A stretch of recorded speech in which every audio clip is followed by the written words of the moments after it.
What's up, guys? Kenny, that's hilarious, dude. Kenny said, "I'm on the phone with Cam. He's doing a number two right now. He's sorry for the delay."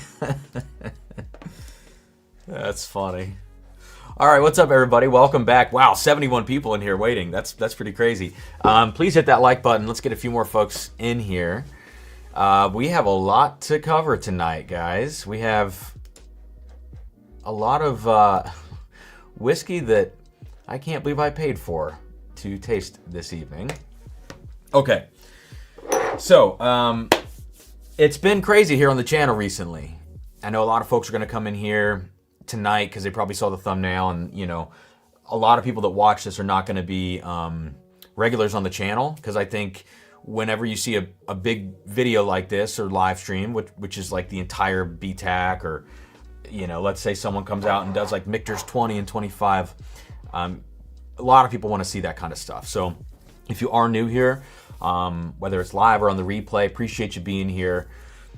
The channel always goes through its ups and downs, but right now it's cooking on all cylinders, firing on all cylinders, cooking with gas, whatever, and I'm excited about it. So it's been a little overwhelming recently, lots of stuff dropping. I had like 4 different pieces of content come out today, but I'm just kind of, instead of getting in my own way about stuff, I'm just letting things go and get out there, and even if it's not all maybe perfect or whatever that means in this case.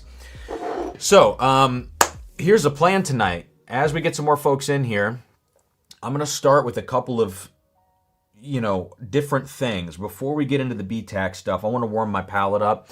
I did a little live stream review earlier of a blind tasting that ended up being the High West Blue Rye 2025. So I've had Eagle Rare 12 and High West Blue Rye 2025 within the last 2 hours. Gave my palate a break, ate some dinner, came back, just had a sip right now, and so I'm ready to get into some things. You can see I've got, well, let's start with this. I've got the new Remus Gatsby, and they've actually gone back to the old box, which I think is great. So the price dropped as well. So MGP's doing good stuff, it seems like. Maybe they're listening to the market. They would be one of the only ones right now doing that. So hats off to them if that's the case. So we're going to crack this open. It's still sealed early on in the stream, this Remus Gatsby. And then we'll put it next to probably Eagle Rare 17, because that's pretty close. That and the E.H. Taylor. So we'll start with some of these, maybe some of these Wellers. Maybe I'll just crack open the single barrel and see what it's all about. I've got a couple samples here. Silver Springs Rye. Everybody's been talking about Silver Springs. Old Glory, I've got a single barrel.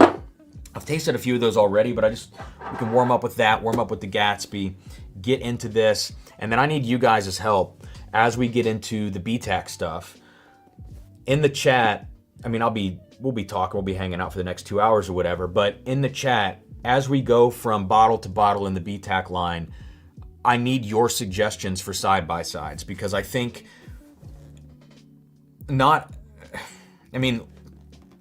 all right, so what's the best way to put this? I don't want to sound like a turd. Not everybody's going to get to taste all this stuff, right? Usually I never get to taste this stuff. I get one-off samples here and there. And this year I decided to spend an astronomical amount of money, and that's what the channel's for, right? To get these bottles. These are going to go into giveaways. I'm sending some to Jason, Mash and Drum, Bourbon Junkies, ADHD. I'm sending them all full sets of this stuff. So it's just like a fun thing for me this year to be able to do this. And I owe it to you guys for, you know, being able to make this happen. But most folks aren't going to get to taste all of these year in and year out. And so I think the best way to go through this is not just to give you notes on it and say whether it's good or bad, but let's put it next to stuff that's more relatable. It might not be shelf stuff, but like Sazerac 18 Rye has to go next to Michter's 10 Rye, especially like a 2019 version when they were really cooking. Yeah, the older stuff before that was probably amazing, but I can't afford to buy those on secondary, like the 2012s and 14s and all that stuff. But I just want your help as we move through this. Like, for instance, the new Sazerac Foolproof Rye comes out at a great time because I'm going to put it next to the Thomas Handy in here, so on and so forth. All right, so we will get into those within the next 30 minutes. But I hope, you know, if you guys do catch this replay, I hope you stick through this beginning stuff, because I am going to get into some of these whiskeys like the Gatsby, like this Weller single barrel. I'll go ahead and crack this open right now. And then maybe like these samples as well. We'll get into those. Oh man. Damaged by the Weller single barrel foil cut. How did I even do that? I cut the shit out of my finger. All right, cheers to that. Am I gonna break this cork? No, I thought it was a synthetic. That was a really, really tight cork. Okay, so let me check in on who's here right now. I want to throw this up on the screen down below. We are doing a giveaway tonight. I'm gonna go wipe my finger off real quick here in just a second. We are doing a giveaway tonight, so we're gonna have three winners for sample packs of the entire BTAC collection. And then I'll throw in a couple other things that I taste tonight. The Gatsby, maybe like a couple of these Wellers, maybe like the single barrel and the CYPB, like stuff that people normally aren't finding, you know, on the shelf. So I might throw in like a couple Wellers, the Remus, all of these. That sounds about right. So it'll be like 9 or 10 samples in tonight's sample pack. Obviously the star of the show being the BTAC collection. So you guys know how it works. Every $5 super chat is one entry. Venmo, PayPal in the description below, or you can super chat directly on the stream. I'll try to keep up. And I am way behind in the chat. I haven't really looked at it. So let me run in here real quick. I gotta wipe my bloody finger off real quick. And I gotta pull up the tracker for the giveaways. Anybody that was owed a package from the last live stream giveaway, everything went out tonight. All right, give me 30 seconds.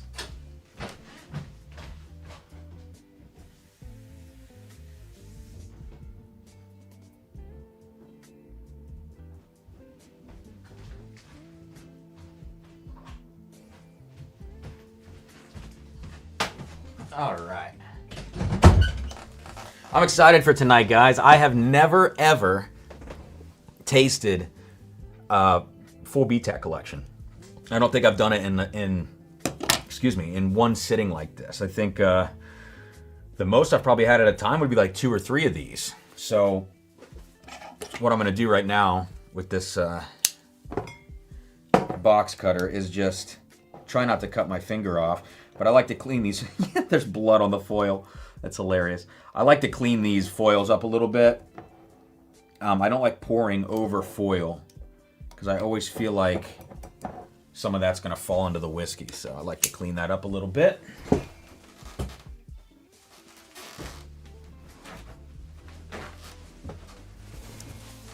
All right. Next up, bloody butcher pour, blood included. Yeah, let's hope not. I'm gonna pour all the samples for the giveaway winners, and yeah, no, that's not gonna happen. I don't even want to make that joke. It's a bad joke. So I've only tried Weller single barrel once. This will be our little warm up pour before we dive into these other things, higher age, higher proof, all that kind of stuff. Talk about a tainted sample. All right, I got to get to all these super chats. Holy crap, guys. Appreciate y'all being here tonight. All right, so let me scroll back. Let me just read. I'm going to read through a couple things, throw a few highlights on the screen, but I'm not going to read all the stuff from the beginning where people are giving me crap for being late as usual. New house, full line BTAC, backup drummer for Rush, Cam equals GOAT.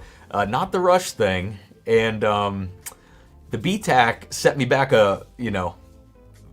more than a month on the mortgage, so that was not great. Silly decisions, but fun. I'm so excited for this, and Sarah is rolling her eyes right now. I know. I can feel it from the other room. I'll take 907. Dang, that's TMI. Sitting or standing? You guys are funny. I'm here. He can start now. There we go. Spacon in the house. All right. So on the nose real quick, this Weller single barrel, there's like a surprising amount of like a honey drizzled or like caramel and honey drizzled pineapple. Like there's more of a tropical thing in here than I'm used to on a Weller product. Again, they are all single barrels. Proof on this is 97. That's a little higher than I thought. I thought these were like 94, 95, but 97 proof on the single barrel. All right, here we go. Forgot to say cheers to you guys. Yeah, I mean, tastes like 7-year wheated bourbon from Buffalo Trace. There's exactly zero special about that. You know what I need to... I'm going to just put it next to CYPB real quick. This is the warm-up battle. The warm-up battle is like the two most tatered Weller bottles besides WLW, besides... I mean, I don't even know if you could consider like Weller 18, which is new, or like the Daniel Weller. Like, could you even consider those tatered bottles? Because nobody has them. Like, and it's funny because I hear the Daniel Weller's not even that good. Mash and Drum, did you guys squash things? Yeah, we've smoothed everything. I think is smoothed over. Like we're good to go, man. I'm very happy about it. And so yeah, I pop into Jason's streams sometimes. I pop in, you know, as much as I can to everybody's streams. And we were chatting last night, and sent a couple funny texts about something that I can't talk about here. But yeah, we're good. We're good. So I'm gonna get him the BTAC stuff as soon as I can. I'm gonna get all these poured out tomorrow for tonight's winners, and then also Junkies and Matt Porter. So what I hope is that like everybody will make videos on this stuff, and it can be a cool year for all of us to be able to taste all the BTACs. Say, well, I'm a whiskey tuber. Send a set here. Nah. That'll be $300, Sam. Guys, CYPB beats the shit out of this single barrel. So I don't know if that even matters, because this is still not a $400 bottle or whatever people want for it. Same thing with this. I mean, it's craziness. The reason I bought them is because I'm going to do a full, like, I'm going to try to have a piece of evergreen content, you know, for years to come, which would be a full review of all the Wellers, like all the main Wellers. I'll probably throw WLW in there too, because why not? I'm not going to have, again, the other crazy ones that nobody can find. CYPB, darker sweetness, a little bit more of a, like, kind of a berry-ish profile, and just a richer sort of oak presence in here. Definitely softer, though, on the mouthfeel. And it's only 2 proof points less. So those are pretty underwhelming.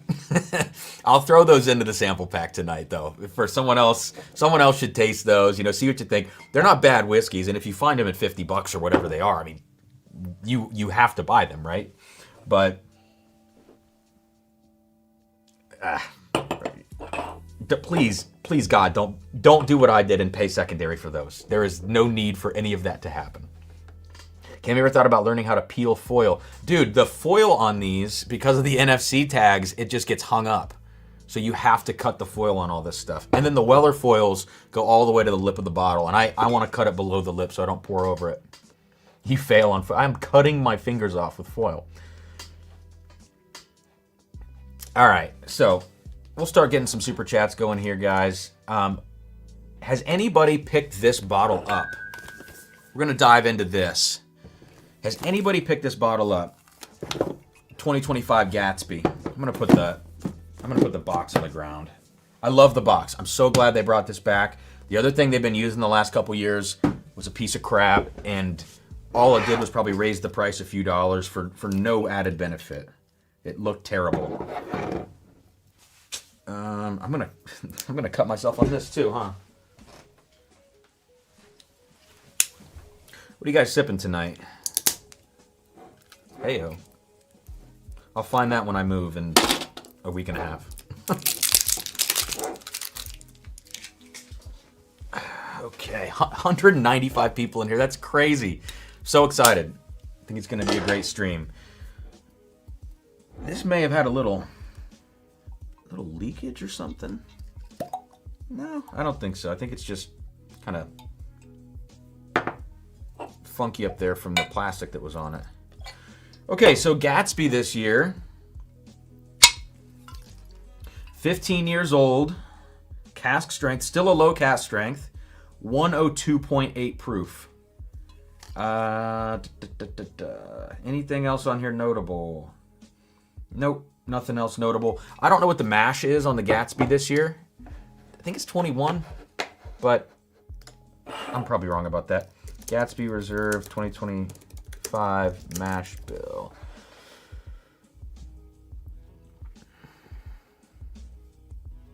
Yeah, it's 75.21.4 this year. So let's get this great color. Get a little airtime. Mike, thank you for the super chat, man. I am gonna try to blitz through. Guys, I will read your super chats. I'm not gonna dwell on things too much because I want to really move through this. So Mike, thank you. Got you in for 4 entries. That's for bandages. Thanks, Mike. All right. And sorry, it's showing me you guys' screen names, not your real names. So I don't exactly know who everybody is. Cheers. Thank you, man. Thank you for the super chat. Got you in for 4. Irving, Larry, it's my first live stream. Hope $5 goes a long way. Cheers, man. Hope so too. Thanks for being here. Appreciate it. Gatsby on the nose. Smells like fruit punch. It's like oaky fruit punch. Or, what is it? Hawaiian punch. It's like exactly like Hawaiian punch. It's like that, / red Kool-Aid with lots of oak. Decent bit of sourness in here. I think this smells great. It smells like it's going to be soft, but it's only 102. So let's go to the palate.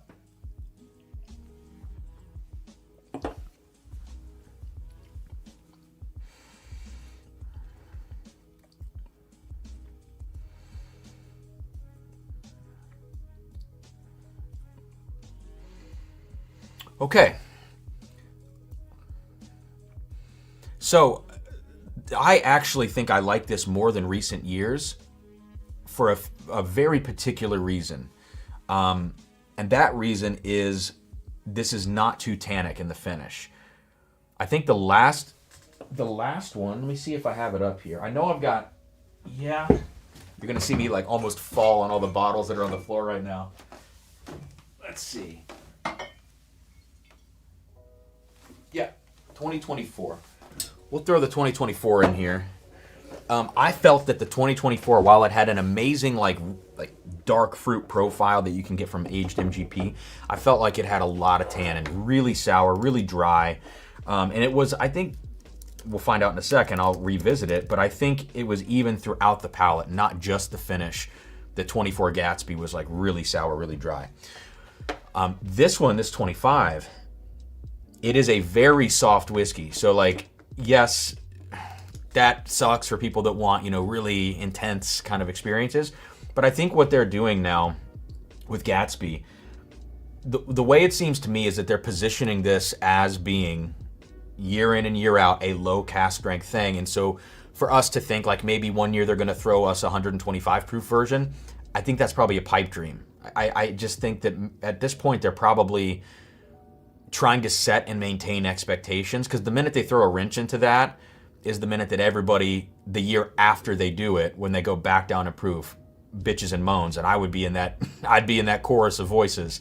So if they're going to keep this proof moving forward, we all have to understand the softness that we're getting into here, and the price point's not bad. This was $150 on highproof.com. 150, I think it was $178 out the door once I got it shipped. So it is softer, but and there's no real ramp on the palate, no real crescendo of flavor. It starts here and then it just starts to go away, but it's 102 proof and it's juicy.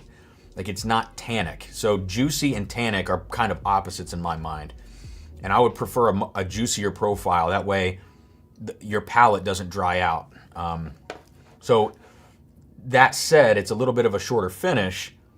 Tannin in a finish can extend the length of the finish. You can feel that drying effect for longer. But a long finish that's really sour, I don't love that. I'd rather have a juicier, shorter finish in a lot of cases.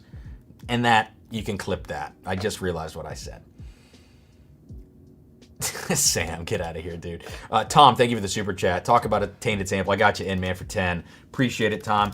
Brenton Martindale, I saw you jump in to the Patreon. Signed up for Patreon yesterday. Appreciate you doing that, man. And I got you in for 4. Been watching your content. Keep up the great work. Thank you so much. Thanks for jumping into the Patreon. And just a quick shameless plug for everybody. Patreon's always linked in the description of the videos. It's all over my different profiles on Insta and, you know, on YouTube and stuff. It's literally $5 or $10 a month. It's the price of a latte or a cup of coffee. So it's a great way to support the channel, and it really, really makes a difference. Everything adds up. It's a great community over in Discord, which is attached to our Patreon, and barrel pick access and everything like that. So $5 or $10 a month, or if you sign up yearly, you get 2 months, I think, for free. So there you go. Where do these bottles come from? These bottles, all the BTAC stuff I'm going to get into tonight was acquired on secondary. But I had a little scare. 2 of the tags of these bottles didn't scan the NFC codes, but the bottles are legit. I can't talk. I tasted them before the stream, just a little sip of each of them. And these NFC tags are known to have issues. Everything about the bottles, laser codes, labels, everything checks out. And they came from sealed boxes, so I'm not worried about it. And then the rest of them did scan. So I think some of these NFC things are just not great. Eric Lonnie or Eric Laney, thank you for the super chat. In for one. Hey Cam, been loving all the content. You mentioned some older Heaven Hill hitting NDP soon. I can't share anything on that, unfortunately. I don't want to betray anybody's trust. There is some older Heaven Hill floating around. There's also some medium-aged Heaven Hill that's been floating around. Places like Dream, that's not a secret, and others as well. Sam, I got you, man. Thank you. In for 4. I'm going to be inundated with super chats, so be patient with me tonight, guys, please. All right, so real quick, this Remus comparison. Remus on your right is going to be the new one that I just tasted, and then 2024 on your left. Yeah, the 2024 is so much fruitier. It's like sour raspberries on the nose.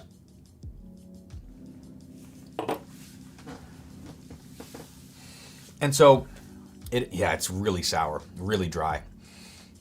But maybe not as much as, like, I complained about it a lot last year. Might have been a little hard on it, because I do like that. I think that's really good. It's just I'm being picky about it. I'm being picky at the price point, which was like I think $2 or $2.50 last year. They've dropped it now. So that does have a longer finish, last year's bottle. It's a slightly higher proof by like 2 proof points. Back to this year, it's less of that sour raspberry. Really not a lot of red fruit in this year's version. This is more of like a plumminess. And there's actually a little bit of a milk chocolate note that I didn't find at first, but in the comparison that comes out when you go side by side. But it is much softer for sure. Overall sweeter, softer, slightly darker, and less grip on the palate. Jason P, thank you for the super chat. Got you in for 4. Justin, if I misspell things and you guys see it at the end in the little rundown, I apologize. Justin, thank you for the super chat. In for 2. Let me grab Hawk Who here. In for 1. You're amazing. Thank you. Appreciate it. I wish I could see people's names and not screen names. The last I tasted Weller single barrel was coconut heavy. Yeah, that's kind of what I was getting. Like, and you know what will give you some of those tropical fruit notes is Canton barrels. I wonder what the cooperage was used for these Weller single barrels. If they said Canton, I would believe that, because you can get a lot of that tropical sweetness on those. All right, I'm gonna get into some more stuff here. Let me do 2 more super chats from the live chat. Thank you for your patience. Mike says, "Cheers, I'm so jealous." Thanks for the super chat, man. Don't be jealous of the stupid financial investment that this was, and that is not me flexing. That's me saying I took an entire month of Patreon subscription money and dumped it straight into these bottles. Okay, so when I told Sarah that, she wanted to murder me. Colin, what's up, dude? So I'm gonna put these off to the side, the Remuses, because I want to pull at least this year's back out for a comparison with the Eagle Rare and the Colonel Taylor. But I'll try to keep this one as well, the 2024. Because maybe that'll be a more apt comparison once we get into it. 263 in here, guys. Please do hit that like button. Would greatly appreciate it. Was just in a bar at SF that had Eagle Rare 12. First sighting of it in the state. I asked for a pour. The guy said 35. Oh yeah, good pass. Colin, I'll send you I'll send you 2 ounces for $12 to ship it there. You just let me know, man. Cheers, Cam, for the moving fund. Thank you. Yeah, moving in like 10 days or something. I don't know. I'd have to look at the calendar. Yeah, 10 days. We're out of here. Okay, let's jump real quick into this Silver Springs Rye. 2 more samples before we get to the main event tasting. And let me know if you guys have tried any of these Silver Springs Ryes. I know I've tried one so far. I can't remember who sent it. I apologize, and I don't remember anything about the barrel stats or when or where I tasted it. But it's in the back of my head. Nothing but tater bottles tonight. Unicorn tears are falling, says Jeremy. What's up, dude? Mike, I'll get you, man. Thanks for the Venmo. Mitch's Brew in for 4 says, I've had 4 different Weller single barrel pours, and each one's been average at best. 107 full proof leagues better. Yeah. 107, the old standby for a lot of people. Full proof is always hit or miss for me. Look at the color on this Silver Springs Rye. 60, oh my, okay. 65% rye, 15 corn, 20 malted barley. It's quite a bit of malted barley. 119 proof.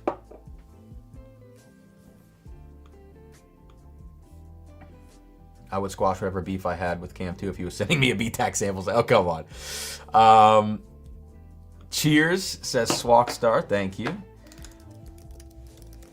I'm going to scroll down and scroll back up here in a sec because I'm behind. I want to see if anybody's tried this Silver Springs. Silver Springs is legit. Had 4. They're great. Adam, your bottle got here. Sorry, I forgot to text you back earlier, man. I got that. That's what I meant to taste also. We'll taste it tonight. We'll add it here. Willett Purple Top Small Batch. We'll add it in. Adam, sorry about that, man. Cam moving in 10 days so he starts packing on November 20. Yeah, exactly, dude. Exactly.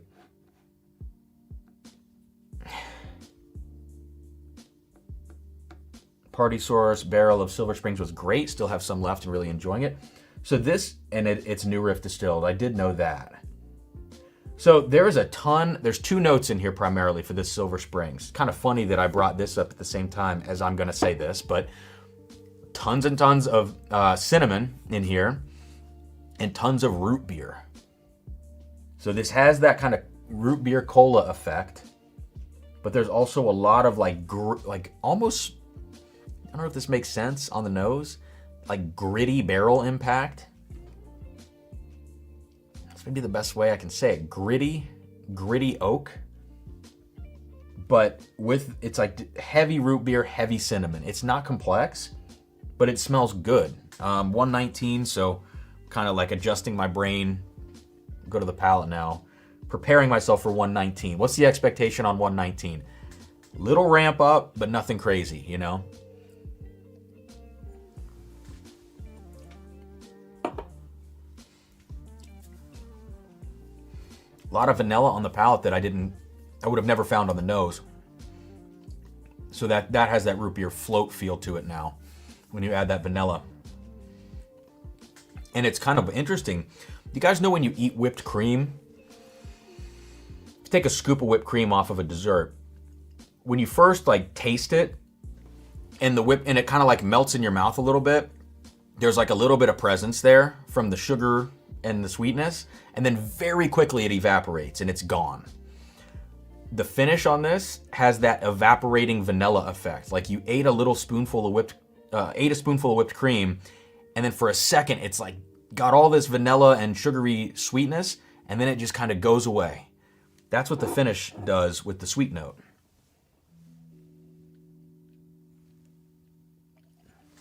But the spice lingers. So it's almost like 2 different things happening in the finish. We're in the mid palate, getting into the finish now, starting to lift out with the sweetness, but the spice is still going like this. Listen, I heard that these are like $40. That's like the best $40 whiskey you're gonna find probably. I mean, and I don't think it's a rye drinker's rye. I think any bourbon drinker's gonna pick that up and taste it and love that stuff. Wow. I mean, okay. Yeah, everybody that's doing barrel picks of this stuff, I don't blame you. This is great. Really nice.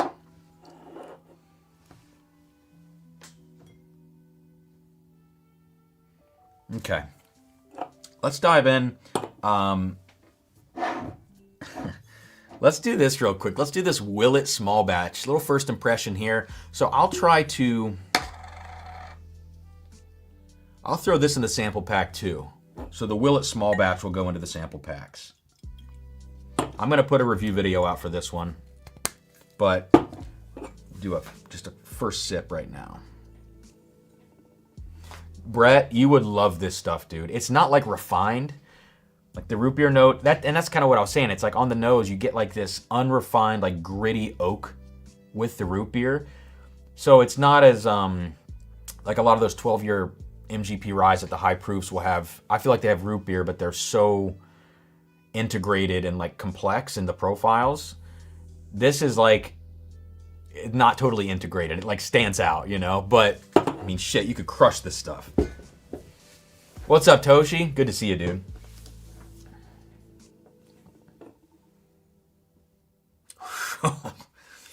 That Willett nose is not it for me. Yikes. Wow. I mean, it's like I smell this and I just want to stop smelling this.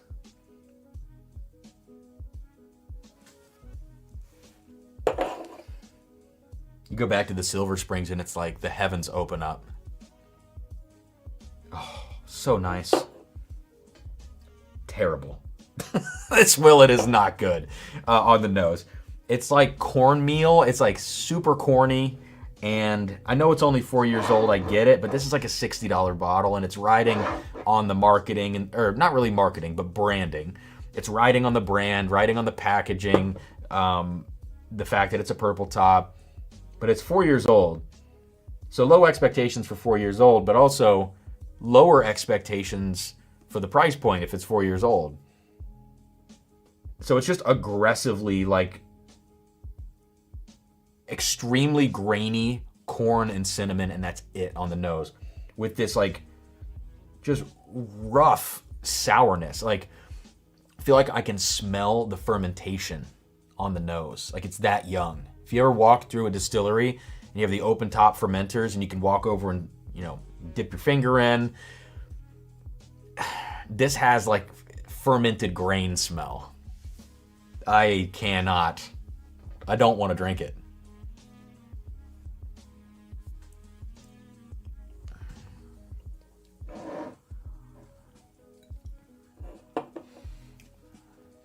There is a little, like, it tastes like cornflakes, like the cereal with sugar sprinkled on top. And so the palate is not as abrasive as the nose, but it's still up there. This is like this. If you see this bottle on the shelf and you buy it, you're a masochist, in my opinion. Willett stuff needs more time. Willett is the equivalent of Heaven Hill weeded bourbon. You got to give it 12 years. You just got to give it more time in the barrel. 4 years is not enough time for this stuff. It tastes like an oatmeal. I have one that age, tastes like an oatmeal raisin cookie. I could see that for sure. I could totally see that. Yeah, good call. But that's not what I want. That's not what I want my $60. Like, think about this. For the same price, you go grab a Knob Creek 12-year.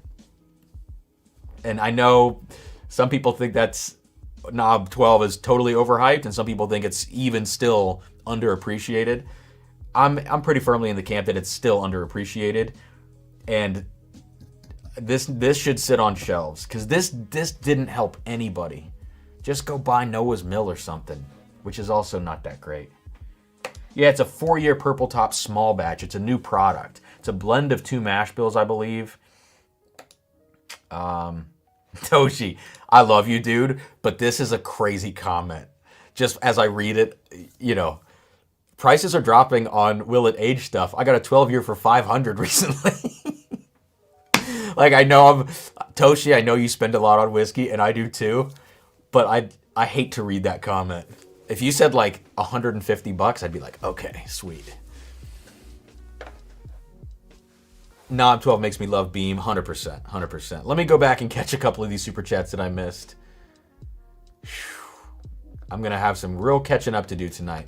All right, we're going to get that out of here. Goodbye, Willett. Adam, I'm sorry. I'm not sure what you thought of it, but I appreciate you sending that to me and not making me spend secondary on it.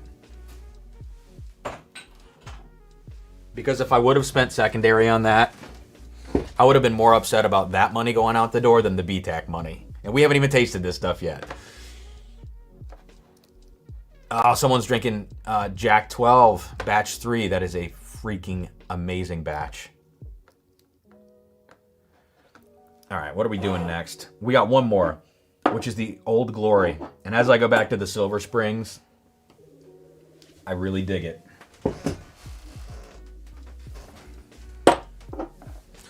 So I did an Old Glory single barrel on a recent live stream. People have been talking about it. I think Jason's been talking about it. This may even be the same single barrel he tried. I can't remember. Maybe Greg, who sent this to me. Thank you, Greg. Maybe Greg sent this to Jason too, or maybe it was a different one. I don't know why I have that in my head. All right. Jason Hubbard. Oh, Swagstar, I didn't get your number in here. I think you had 4 entries. That's right. Okay. Jason Hubbard, in for 4. Cheers. Thank you, man. Mike is drinking one of my favorite Stags, 22A. All right, we got Jason in here. Sam's in for another one. Thanks, Sam. Says, first time commenting, new member, but I love your blinds. Shut up, Sam. And thank you. Kevin drinking CYPB. What do you think of it, Kevin?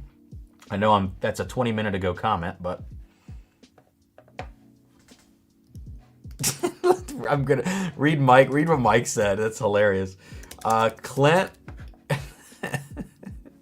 pummeling your brother after asking for Hawaiian Punch. That's funny. Clint got you in for 4. First time on the stream. Thank you, man. Thanks for being here. So the Old Glory, which is the last one before we move into BTAC land, this is 119 proof also, just like the Silver Springs. I've got to say, the Old Glory has a more crafty profile. I do remember that from the last single barrel that I tried. There's a note in here that I'm trying to figure out. I'm like racking my brain right now. On first impression on the nose, I'd rather have the Silver Springs, just because it's a little bit more traditional root beer, that root beer and kind of root beer oak cinnamon with that added vanilla on the palate. I like that a little more, but the Old Glory is like more of a challenge, I think, for my nose. It's not too crafty though. I just can't quite call out what is going on here. It's like raisin bread, like cinnamon raisin bread. Yeah, because there's kind of like this bready aspect to it. I don't know what the mash is. Cinnamon raisin bread and like, I don't know. I can't figure the rest of it out.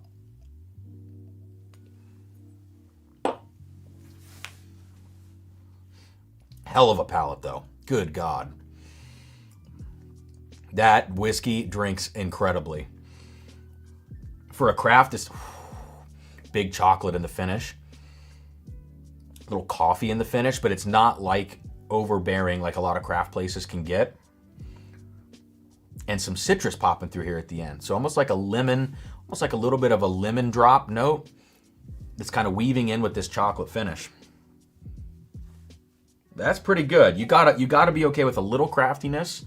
Maybe like 10%, 15% more than I'm usually comfortable with, but not something that's like gross by any means. It just has a little more of that organic smell to it, you know? Organic like grain smell. I actually really like that, the way that drinks. That's a place that you could go pick a single barrel from and tell everybody like, hey, as long as you're not revolted by any craft whiskey tastes or smells, if you're willing to give a craft whiskey a chance, Old Glory is probably the one to give the chance to, because it's like the toe dip into that craft profile, but the whiskey's well made, clearly, and it drinks well. sip to sip too. A little fruitier on the second sip.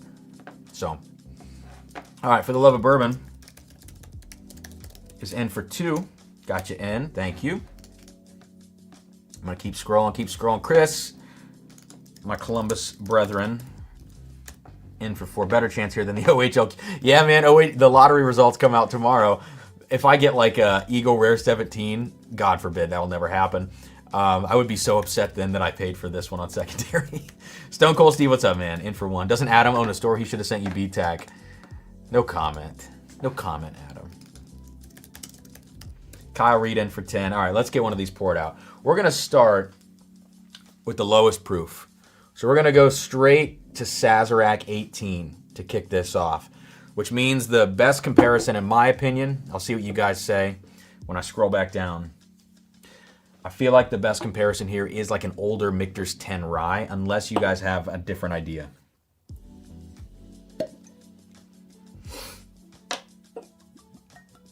Wow. Feels crazy to hold this bottle. This is like a Sazerac 18, honestly, is not, I mean, it's such a low proof. They need to bump this to 101. But it's such a low proof. It's certainly never going to be worth its secondary cost. But it's the one that is, like, in my opinion, maybe the most rare outside of, like, Eagle Rare 17. You just don't see as many of these around. Or if you're in Ohio, you'd never see it around because it's in the state lottery. Holding this bottle, like, the me from 5 years ago, thinking that I would ever have one of these in my hands, I'd be like a little tater for sure. Now I'm just a big tater with every Weller and BTAC on the table. So I can't really say much these days either. Kyle, I got you in for 10. Thank you, man. Says, love the channel. I'm jealous of your desk, but not your bank account. Hope this helps. Cheers, man. Thanks for that. Drinking 24 GTS. A very solid GTS last year. 136, I think, 0.1 proof. I think that's right. And just the teeniest little tinge of grassiness on the finish, but otherwise a great batch. All right, so on to Sazerac 18.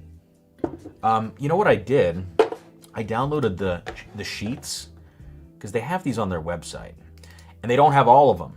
The 2 that I can't find, that if you guys maybe can find a picture while we're live right now, maybe it's a picture in a Facebook group, or you can suss it out online because there were some broken links I was dealing with. If anybody could find the sheet with the details for this year's Eagle Rare 17 and the new one, the E.H. Taylor, please let me know in the chat. All caps, tag me, whatever you can do. Let me know in the chat and send it to my email, which is drumsanddrams@gmail.com, because I'd love to be able to put all of these up if possible. So now we're gonna do this this Saz. Okay, so let's see. Can I zoom in? I can. Let me make this a little bigger on my own screen. There we go. Okay. So thanks for your purchase. Blah blah blah. Okay. Collection of Rye was filled between March of 06 and March of 07. And carefully selected for this batch. So we got some older stuff in there. Crystal clear glass. Okay, whatever. We don't need to hear all the marketing gobbledygook. Okay, here we go. Age of the whiskey. Years of distillation, spring of 06 and 07. 90 proof. Minnesota rye. I don't know much about these individual grains. That doesn't mean too much to me. Sour mash. Okay, proof off the still, 135. Barrel entry on this was 125. Can you guys, yeah, you can see these highlights. 125. So 53-gallon barrels, 3 different warehouses on the 2nd and 3rd floor. And that makes sense for this extended maturation. Floors 2 and 3, you're going to lose quite a bit of whiskey, which they did. It says they lost 77% of the original whiskey. 77% of the original whiskey would be leaving them with about 60 bottles per barrel. So, if you think about 60 bottles per barrel, that's a very short barrel. And then ISC is the cooperage. So that's important. Number 4 char as well. So that's all the stuff that I'm really looking for. I'm not going to read all these tasting notes, but 18 years, 5 months at bottling. It smells like...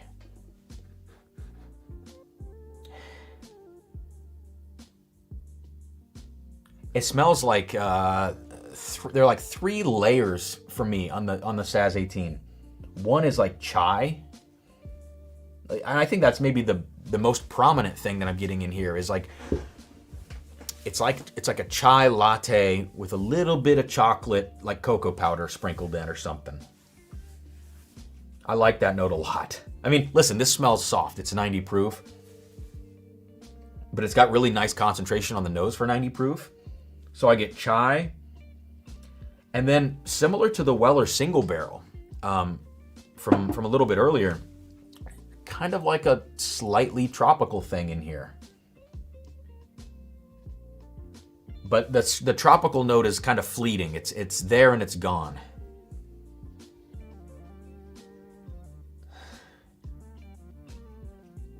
And then there's almost like, maybe there's 4 main layers. There is a little something in here that's like herbal and smells like a rye. That sounds stupid, but with such a low-proof Kentucky rye, a lot of those don't really have a lot of rye characteristic to them because they're really sweet. This has almost like a basil oil note or something. Yeah, it is like basil. It's not mint. It's more savory. So I think basil oil is a good call. And then finally in the background, it's as leathery and old oak as Buffalo Trace can get, which is not a lot. It's because Buffalo Trace oak always goes sweet, you know? So yeah, cool layers in this on the nose. I've never really sat with a Saz 18 long enough to dive in like this. So that's fun. Terry got you in for 2, man. Thank you for that. Will Barrett, good to see your name popping up, dude. Thanks for being here. In for 2 says, sipping on a 94 Makers. Oh, I can appreciate that, man. That might beat everything on this table, if I'm being honest. And thanks for the super chat. And then got you in for 2. And then finally, we got Austin. Congrats on the win, Adam. Always the optimist, Austin. I'm going to scroll down. I'll come back up and catch those more in just a second. Official BTAC PDF links. Oh, they're in the Breaking Bourbon. Okay. I feel like I've been getting emails. I just heard my thing go off my ear. BTAC sheet. Thank you, guys. Appreciate that. Oh, that's from Paul. Thanks, Paul.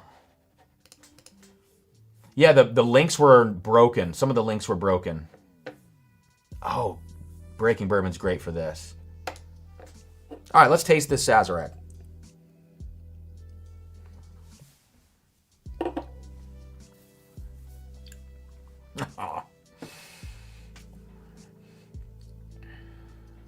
I know this is a low-proof rye. And the finish is already almost gone. So that's not great. But that's kind of what you get year to year on this. Although last year's was pretty darn good. I think I still have a sample of it too. These samples last time, I think one of these was tainted. We'll see if they're tainted. Maybe this is not a comparison we can do. Okay. Number 1 complaint on the Sazerac rye, because I'm sensitive to it, take this with a grain of salt, please. There is grassiness in here, and it's not the traditional rye grassiness. You know, like, rye can have green notes, of course. But this is that freshly cut grass note that you just get on some products. Some Buffalo Trace, like different years of George T. Stagg, 2022 and 2023 had that grassiness to them, and last year just a tinge of it in the background. This has it in the finish. I don't love that. But the sweetness in here, this like ridiculously rich vanilla cream sweetness that totally reminds me of old Michter's 10 Ryes from 2019, 2018. That is a really cool part of this whiskey.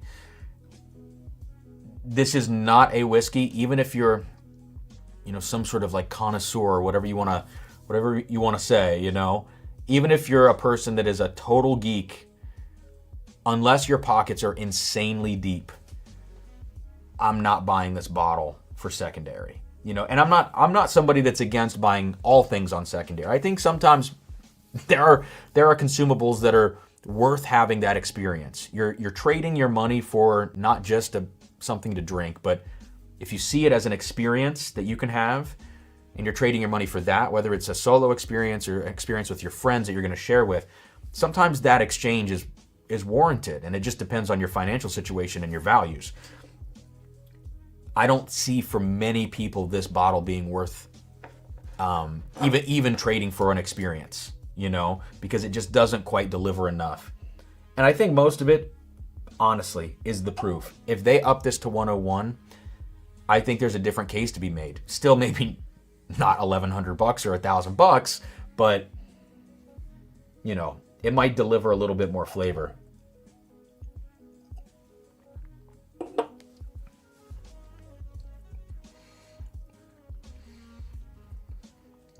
I could drink the crap out of this bottle, though. It's so tasty.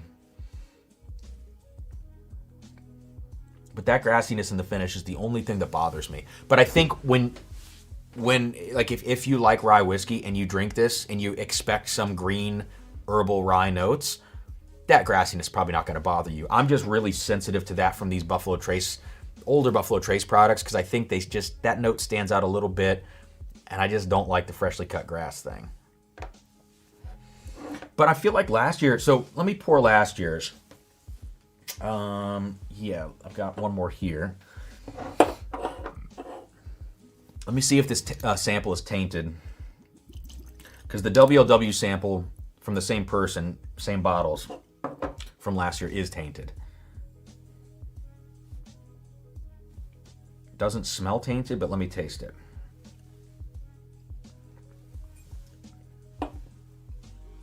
A little tainted. A little bit. But I remember thinking last year when I drank this Sazerac 18, I bought 3 ounces of this from this person. So let me see if the this smaller sample, maybe a smaller format sample for some reason would be less tainted. I don't know. Let's pour that out. I seem to remember last year Sazerac 18 being abnormally good. Even though I didn't side by side it with other years, I was like, I've never quite had this reaction to a Saz 18 before. Oh, that's even more tainted. So, oh, it tastes like plastic. We're not going to do that.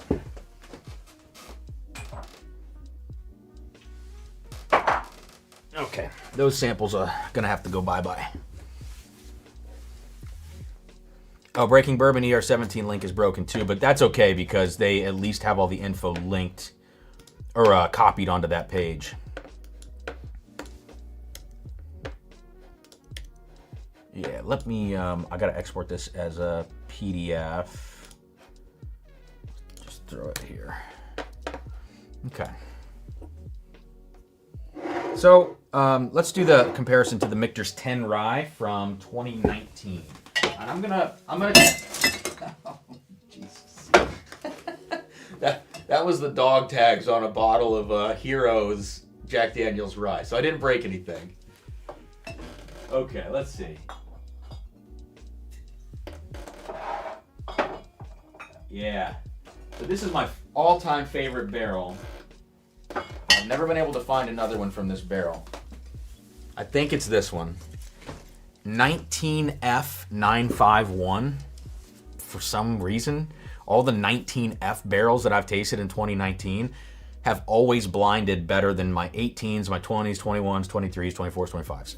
Always. So the 19F barrels, super undervalued on secondary in my opinion. Just saying. If you see one, $250, whatever they go for. It's kind of a, you know, as far as good deals go at $250, it's kind of a good deal. No, I don't need a refresh. I think I got enough here. Daniel, I sent you the ERP. Oh, thanks, man. All right, so little comparison, little side-by-side action here. Let's give that a second in the glass. Let me check out the live chat here. When will the winner be announced? End of the live stream. End of the live stream. We'll run the randomizer. I'll share my screen and run the randomizer in front of you guys. And yeah, I can. we can get it to you wherever you are. Let me scroll back up. I appreciate y'all being here. This is the most attended live stream. I can see it up here in my corner. I don't think you guys can, but 315 people. Thank you for being here. Super cool. Come back. Future live stream. Bunch of content coming out. I've dropped a bunch of content the last 10 days. And check out the Patreon. $5-10 a month. Access to barrel picks. Exclusive content. All the Patreon things, Really helps out the channel. So, all right, Kevin Connor is next up after Austin. Let me go back to my tracker sheet here. All right, Kevin Connor, thanks for the super chat, man. And for 2, great videos, love the content. Was the EHB tack as much of a letdown for you? Haven't gotten there yet. We'll see. I mean, price-wise, all of these are going to be a letdown. So I'm trying to keep in my mind that the SRP is $150. Some people are able to find these at like weird in-between prices if they don't get them at SRP from a lottery or a store owner. Some folks are able to like get these for $500. I've heard all sorts of different numbers from friends of mine. In Ohio, it's either you win the lottery or you don't get it. So I have to pay up for these things. So while I am probably too heavily invested in these things financially, I don't want to take that price point and base my entire opinion on the whiskey around that price point. Clay, what's up, man? Sorry, I'm just now getting to this. And for 1, you pick up the 25 Jimmy Red Wheated? No, I didn't, man. Has the glazing begun yet? Clay, some things have fallen through the cracks, man. I've been buying so much whiskey. Joe Willman, excited to see which bottle's your favorite tonight. Me too. Thanks, Joe. Thanks for being here, man. And for 2, get the last N on your on your last name. There we go. All right, Michter's 10 Rye. It smells so similar. Scarily similar. The Michter's 10 Rye, I think, is 92.8. 92.8, okay. So, slight proof bump. Much lower in age. Doesn't quite have as much oak, but it's way more concentrated. And there's just more of this like candy corn richness and sweetness to this Michter's. It does still have that creamy vanilla note that I've talked about that the Saz has, but this has other stuff going on. The nose is better on this Michter's. All right, palate. Very sweet. Incredibly sweet. Little one-dimensional. But the finish, while it's not a spicy finish, the sweetness is lingering for a lot longer than you would think for a 92.8 proof whiskey.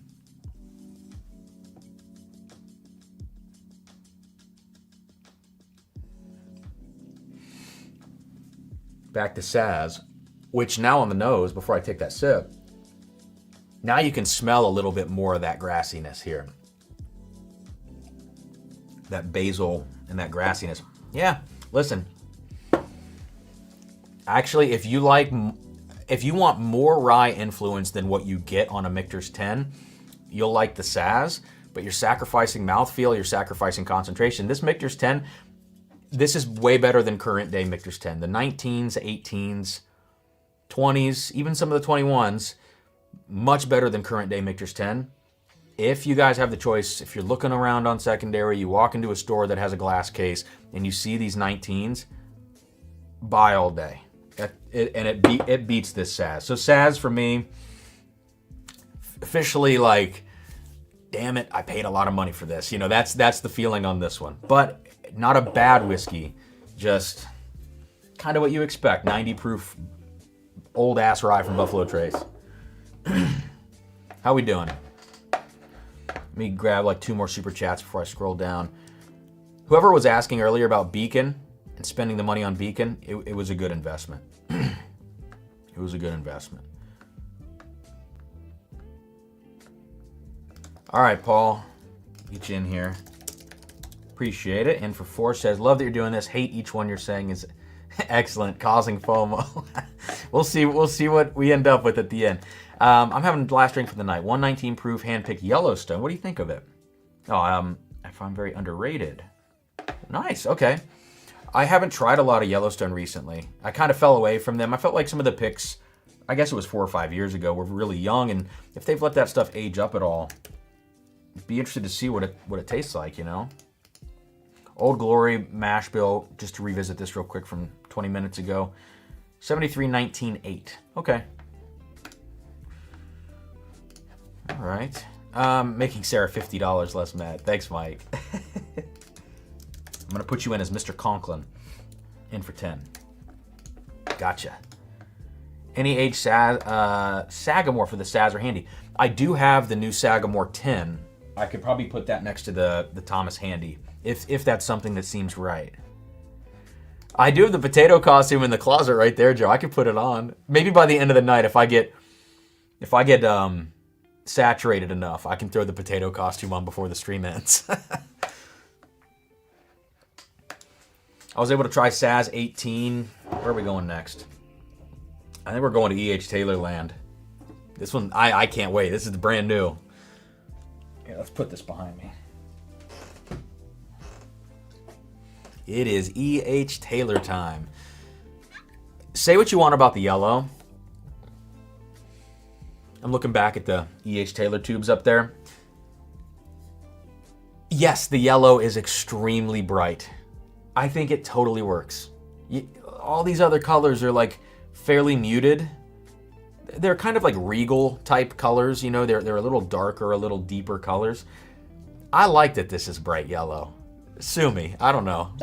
Add a little variety, and it matches the front yellow of the tubes, like the brighter portion.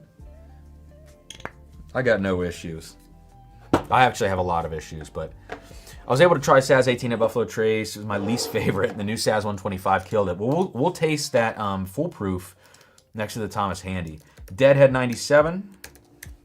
Give myself 1,000 at the end. Oh, 350 gone on Beacon. Any suggestions on the remaining 650? Are you talking? Looks like you're talking slightly over SRP. If you spent 350 on Beacon, I think SRP for that's 3. Although after tax, I mean. So if you're gonna think SRP on this, can I be honest? Old Overholt 12 Rye, for some reason, I'm loving this bottle. So I would go Overholt 12 Rye, spend $100 on that. I think that's a great buy, you know? What else? What else? Like special stuff. Like what kind of special stuff? I guess it depends on what you can find at SRP, you know? What do you guys think in the chat? I know I'm jumping the gun here, but do you have any thoughts on why they did an E.H. Taylor BTAC this year that makes 3 mash bill 1? I think they probably can't do a mash bill 2. Like I would think that maybe there's an issue with putting mash bill 2 in here. Maybe not. Maybe they could. But because what is it? What's the company called? Is it Age International owns mash bill 2? Whatever the case. I feel like I've heard that maybe that's a reason they've never gone down that road. Dan Irving, thank you. Get you in for 4 here. Appreciate it, Dan. Thanks for hanging out tonight. All right, so E.H. Taylor, this is, let me get my little sheet up. Let me get my little sheet up for this one. I gotta go to the Breaking Bourbon stuff that you guys sent.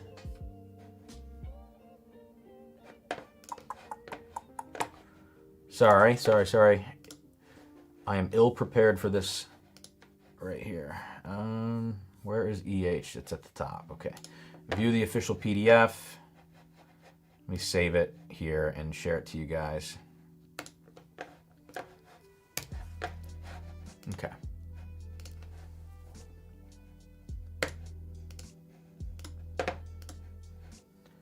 I think it's this one.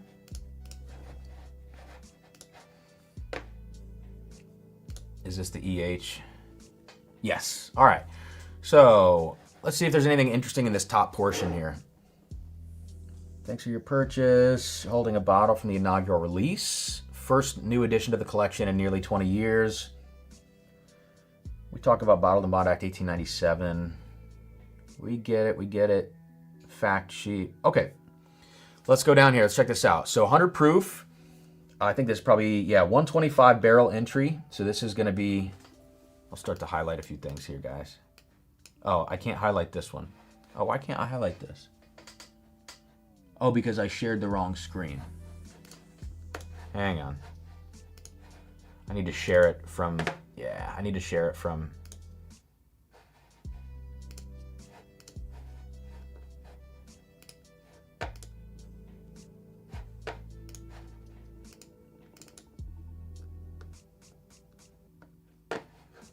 There we go. Thanks for your patience. It's like I've never used a computer. There we go. So now I can highlight some stuff. So 125 entry proof standard. ISC is the cooperage. 140 proof off the still. Saz was a little bit lower. Lots of warehouses represented here. So when I see stuff like this, what I think about when it's all, you know, put together in a blend is that they had a lot of control and they were trying to do a lot of things with the blend, or else there's really no reason to pull from so many places, unless, you know, maybe there's a necessity behind it where, you know, maybe they were just looking for enough barrels to satisfy like a yield target. But generally speaking, look at this: floors 1, 2, 3, 5, 6, and 7. All these warehouses, it's like there's got to be a reason that that happened instead of just picking from 2 different places or something. Evaporative loss. 62% of the original whiskey lost to evaporation. And so generally what that's going to leave you with is, let's see, times, it's going to leave you with about 100 bottles per barrel. That's, for a 15-year, that's a pretty solid yield. So these across the board, because they pulled from lower floors with the higher ones, that evaporative loss is not like, it's not like it's a bunch of short barrels. And then I don't think there's anything else on here that we really need to look at. So because it is it bottled in bond? It is, so it's all from the same distillation season, spring of 2010. All right. I'll scroll down. I'll come back up for Junior Super Chat. That's where I've left off. Okay, so the smell on this thing. To me, what I'm getting here is like, I think the main focus is a combination of, I hate to be like so like nerdy about this part of it, but there's a lot of cherry notes here. Part of it's like Luxardo cherry, so dark and rich. But there's also a little tang to this on the nose, so dark, rich Luxardo cherry, and then maybe like what I said earlier on the Gatsby, actually. Maybe like sour raspberries. It's like sour raspberries and then Luxardo cherry sweetness. Because you get a lot from the red fruit aspect of the whiskey.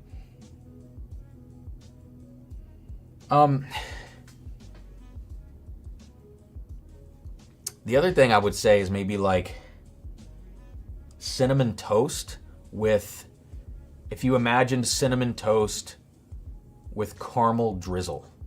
So cinnamon toast, caramel drizzle, with the main focus being this like really deep, rich red fruit with also a little bit of that sour raspberry tanginess.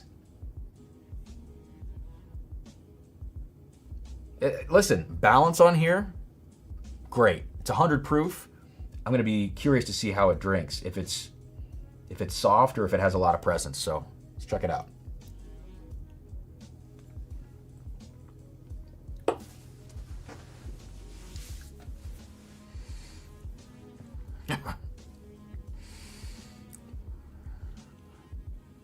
I do really like that.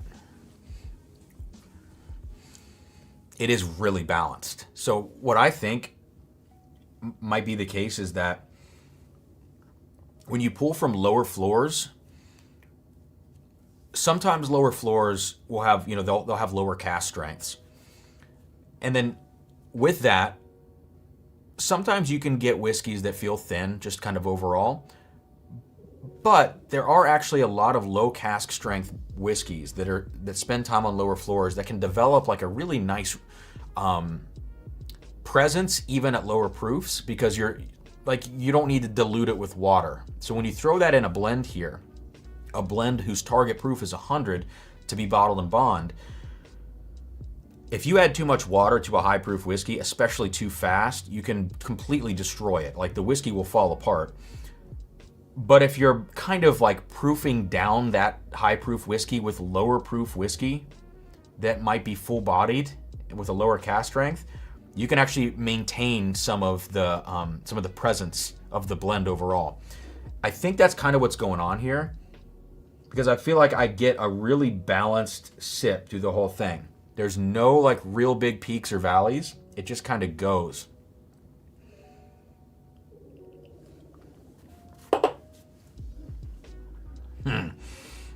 All right, so second sip. Up front, one of my favorite Buffalo Trace notes.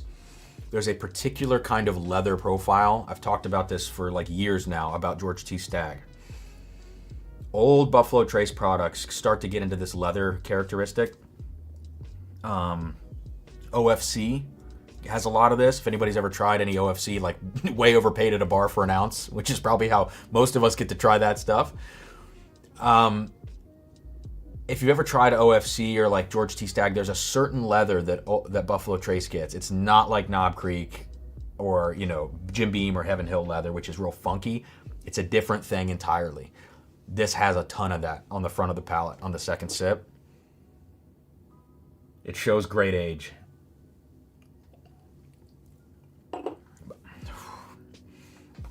I just love E.H. Taylor, personally. The way that the honey notes in E.H. Taylor have always come off to me.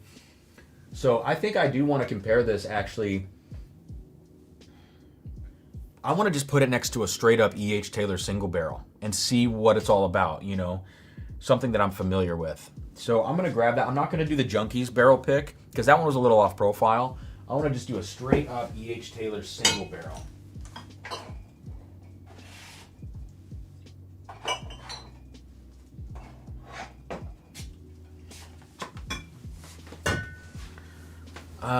Nancy's here. What's up, Nancy?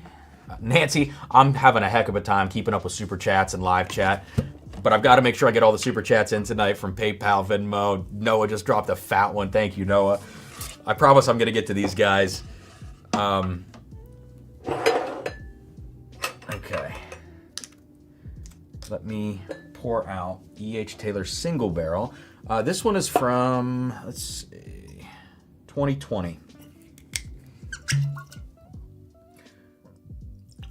They used to be better. Like, I think they were pulling older barrels. 20s are okay that I've had. The 19s and earlier, to me, there was a big drop off 2020 on the EH single barrels. Haven't tasted any recently though, because I've just kind of, I didn't want to put my money there with the experience that I've had over the last few years before that. All right. I am going to pour just a little bit more of this. Let me see what Nancy said here in a sec. Excuse me. Pull out your 18-year marriage EH. I wish, dude.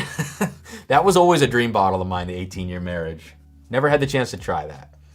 Toshi, I think I got it in a package with the Eagle Rare. I think I paid basically $2,000 for this EH Taylor. It is not a $2,000 bottle. Like, not even close to that. Really good though.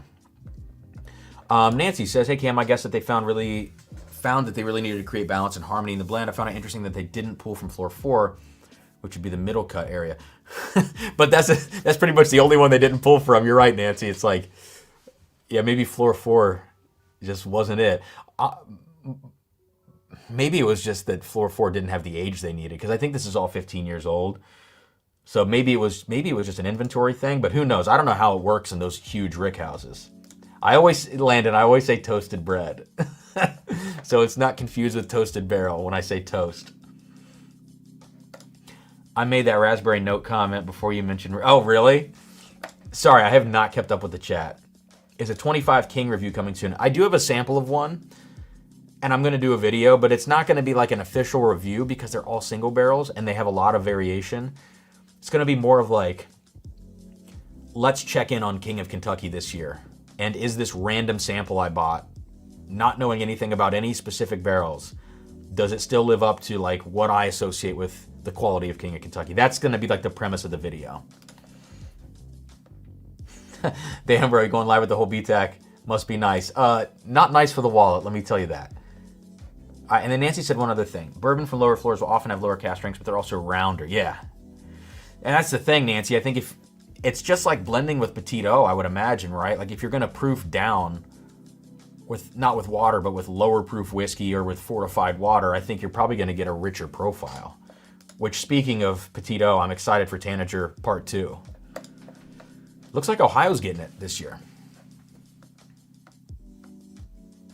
All right, let me scroll back up to some other super chats. I said I left off. Oh my good Lord. You guys, thank you. And also, I can't keep up.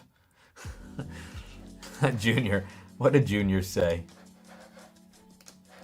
I'm new here. What's BTAC? I don't know, dude. It stands for bankruptcy and then something TAC. All right.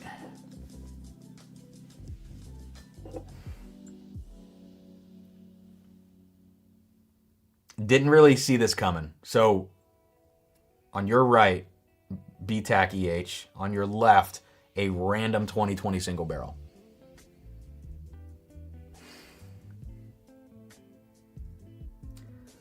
I'll be real, like on the nose, they're really similar, like strangely similar actually. The single barrel EH has more of your Buffalo Trace like grape note to it. That light, sweet grape, you know, it's almost like grape snow cone syrup that you diluted 50% with water, and it's got kind of like a little like lighter, less syrupy thing about it. I don't know. And a little bit more like straight up white pepper spice on that one. Okay. There. Everything's starting to settle now. Still, okay. Never mind. It is similar, but not as similar as I thought. I think it's just because I fresh poured this and it was still really jumping out. It felt way more lively. Let me taste it. Okay, yeah. No, we're not in the same. We're not in the same category.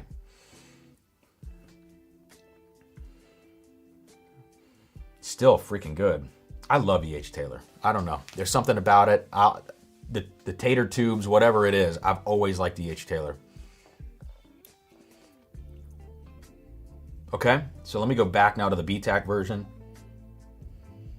Yeah, all right. It's that leather base to this and the aged base. You're probably looking at what, 8 or 9, maybe up to 10 years old for the single barrel. And then you got 15 here. Yeah, okay. It's really good. In my mind, just like objectively speaking, I think if I personally were to taste this whiskey blind and assign a price to this E.H. Taylor bottled and bond BTAC, like realistically, $200. You know, like it's not a world changing or life changing whiskey. It's really, really good. Probably gonna say that about a lot of this BTAC stuff, you know. But like reasonably $200 for this, that's what the whiskey itself tastes like to me. If you're talking about like FOMO and stuff, I heard there's gonna be a lot of this year. I don't know how true that is. I don't know if they give bottle counts in the sheets. Let me go down and look. They probably don't. Yeah, I heard there's gonna be a lot of the EH this year. The prices are quickly falling. If you're thinking about buying this on secondary, if you can't stand it and you want to collect these, just be patient on this one. I think as more comes to market, as more reviews come out, like, listen, I think this is really great whiskey. I paid 10 times the amount of money I think this whiskey's worth, and that makes me feel sick to my stomach. But, you know, it is what it is. I think it's great. Is it better than, like, Russell's 13, batch 1, 2, 3. Probably not. like seriously, probably not. So do with that information what you will. Any other, I'll go back down now. I heard is it better than Four Roses LE? And it smacks this year's birthday. Don't worry about that. The Four Roses, I'll go straight from the bottle. I'm gonna run out of glasses, so I'm not giving away any more of this bottle. Although maybe I should, because I'm not a big fan, but I'll sip it straight from the bottle. It's 109 proof. Keep that in mind. Such an underwhelming whiskey. Now, coming off of this, at only 100 proof, it does feel a little spicier than normal when I drink it. No, the E.H. Taylor, even on the nose, you can just tell. You can just tell.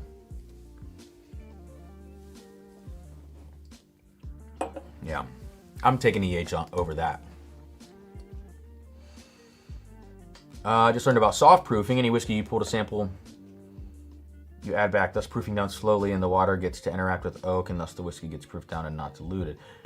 Yeah, I think there's a lot. I mean, there's a lot of different combinations of that kind of process that go on with, for instance, like what Nancy does. You know, Nancy has very particular proofing techniques, and I think that's a big differentiator in the profiles that she's able to get. Bankruptcy. You guys talk about bankruptcy tax alcohol collection. BTAC. I got to put that on the thumbnail or something. Oh, what's up, Joe? Take this opportunity to say hi to Nancy. Joe, let me... I'm not going to put you in yet. I'll come back to this comment. Make sure I do it all in order. Can't wait to try this year's Tanager. By the way, Cam, have you had 4-grain EHT? Never had it. Never had any of the fancy EHTs except for Amaranth Grain of the Gods. I got a sample of that from my buddy Alex years ago. And I thought that was pretty good. It had a very unique thing to it. I really enjoyed it. Oh my goodness. All right, so let's see here.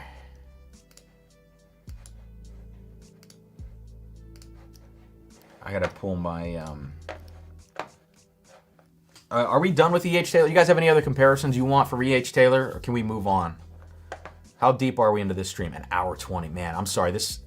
I'm gonna pick the pace up now on these. I don't want to spend 25 minutes on each of them. 15 is probably the goal. Okay, Kenny, what's up, man?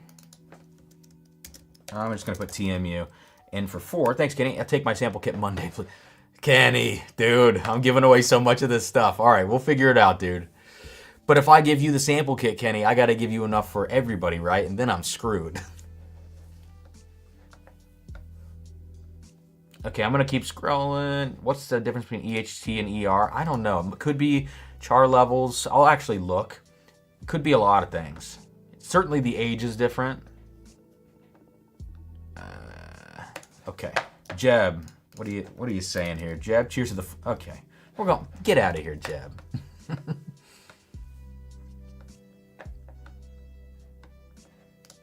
Let's do like 3 more. DeWalt, $55.99, in for 1. Thank you, sir. Says for the BTAC. Bryant Robert. I want to make sure I get that right. Thank you for $50 super chat. That's awesome. Appreciate it. I'm trying to fly through these. I will read Venmo, Slad. I can't even get through the live chat. This is so unusual. We almost have 400 people here tonight. I don't know what to do. Dustin K. I'll spell it out. Kimberlyn in for 2. Cheers. Thank you. All right, let me scroll down and see if we've got any other... I'm so behind. Any other comparisons? All right, we're going to keep going. Oh, real quick, Gatsby. This year's Gatsby. Just a quick thing here.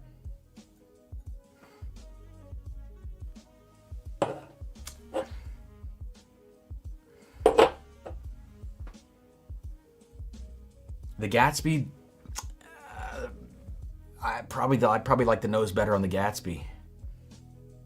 I mean, the E.H. Taylor is its own thing. It's like the profiles are so different. Buffalo Trace to this kind of MGP is a very different thing. But this is the Gatsby, which I said this year, the 2025 Much softer.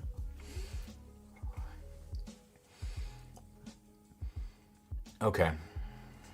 Back to the EH one last time.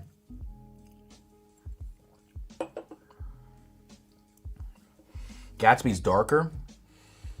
The EH Taylor is way more balanced. It carries itself through front to back.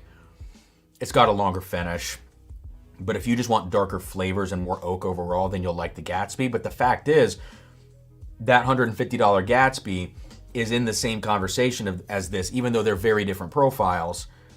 That'll be preference, and I think if you got blinded by that, many of you would probably pick that Remus over this. So that's another good price point comparison, I guess. So let's get these out of here. I'm gonna keep the BTAC EH Taylor so I can put it next to the Eagle Rare 17, which I think is what we're on to next. Yes, we're on to Eagle Rare 17. And I'll tell you why I'm excited about this Eagle Rare 17 this year. Because of the yields of the barrels. I saw this somewhere. I'll take this off the screen here, Dustin. Justin, I did shoot a video on that Eagle Rare 17, and I think something happened. I can't remember what the deal was, but I think the video got jacked up on. I don't have any more of that sample left, but I did shoot the video. And I can't remember whatever happened, but I don't have any of that stuff anymore. So I know that over the years, I've had a couple of file drops on my cameras. I had one the other day with my new stuff, which was like pretty scary for me. Everything I filmed on one of the cameras was corrupt. So I don't know what happened to that Eagle Rare 17 video. I can't even really remember what it tasted like. I remember saying, because I didn't have a sample to compare it to, I wasn't sure. I wasn't sure exactly where it fell. I know that the 2023 ER17 was like lights out, so good for what ER17 can be, you know? But I feel like an idiot about that video. Okay. So yeah, let me grab, I've got this sheet already pulled up, I believe.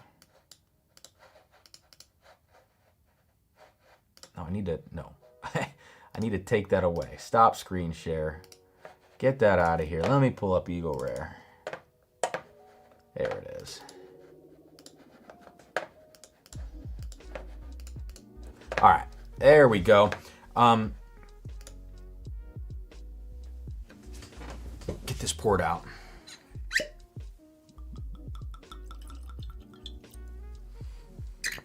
I mean, for 101 proof, it's a great color. You got to consider the proof on it. Oh my God, the nose. All right, let's do this. Year of distillation. It all comes from spring of 07. Actually, let me just check this text up here. Anything interesting? Double platinum for last year at the Ascots. Okay. What else?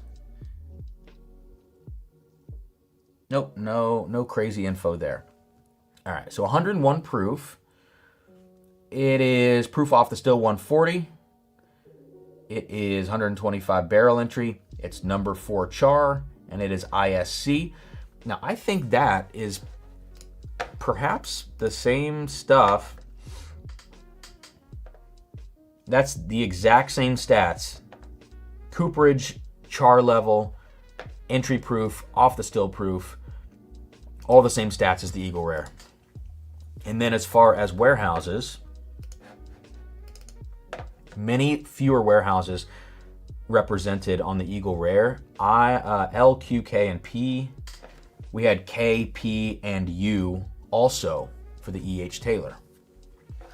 So a lot of similarities. The Eagle Rare stored on lower floors. You would imagine that with this much age to it. Floors 1, 2, and 3 you can see, but this is the freaking kicker. Look at this. 89%. 89% is what they wrote of the original whiskey lost to evaporation. So that means that the average barrel yield was like 29 barrels. That's crazy. 29 bottles, excuse me. So it's 18 months, 18 years and 4 months. It was chill filtered. Look at that. Was the EH Taylor chill filtered? Was the E.H. Taylor chill filtered? It was. Wow. That sucks. Stop doing that shit, Buffalo Trace. We can see through the bottle just fine. There you go. This is a bunch of short barrels. The shortest of the short barrels. The nose on this is ridiculous. Yes, it's still a lower proof product. It still smells like a lower proof product. Let me smell it next to last year's Remus, the 24, because I feel like the profiles are a little more similar than maybe this year's Remus. All right, so last year's Remus, ER17. There's a lot of similarities. I mean, it's pretty crazy. The ER17 is way more velvety on the nose, if that makes sense. It's like softer and richer and rounder on the nose. And it's just perfumed, like slightly floral, dark fruit notes. So much dark berry. But it's not all, it's not all heavy. It's not too heavy. It's still got this light airiness to some of the sweetness and some of the dark berries. That's why I like to say perfumed. When I say perfumed, it reminds me of a little floral, a little bit of like a, I don't know the word to describe it. It's like slight effervescence maybe.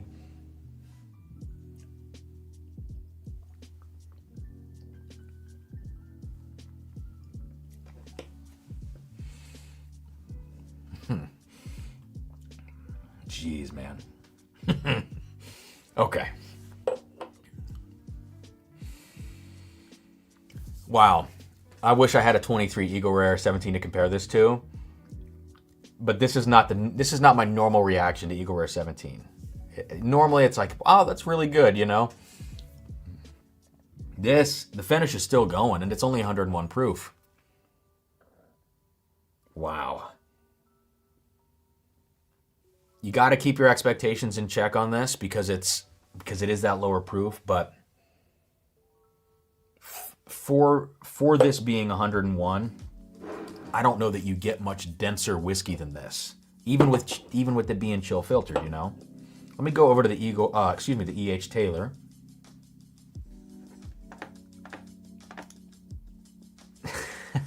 You didn't need the sample of 25 WLW at all, huh?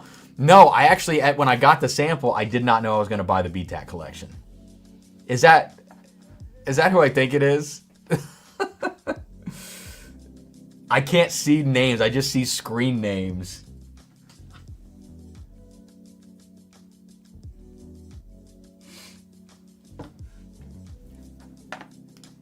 Is that Alex? Okay. Let me do this quick comparison. EH up against Eagle Rare 17. Man, I mean, that's not close on the nose. The Eagle Rare 17 just murders the E.H. Taylor. And that's the thing, is like, the E.H. Taylor, it's a new product.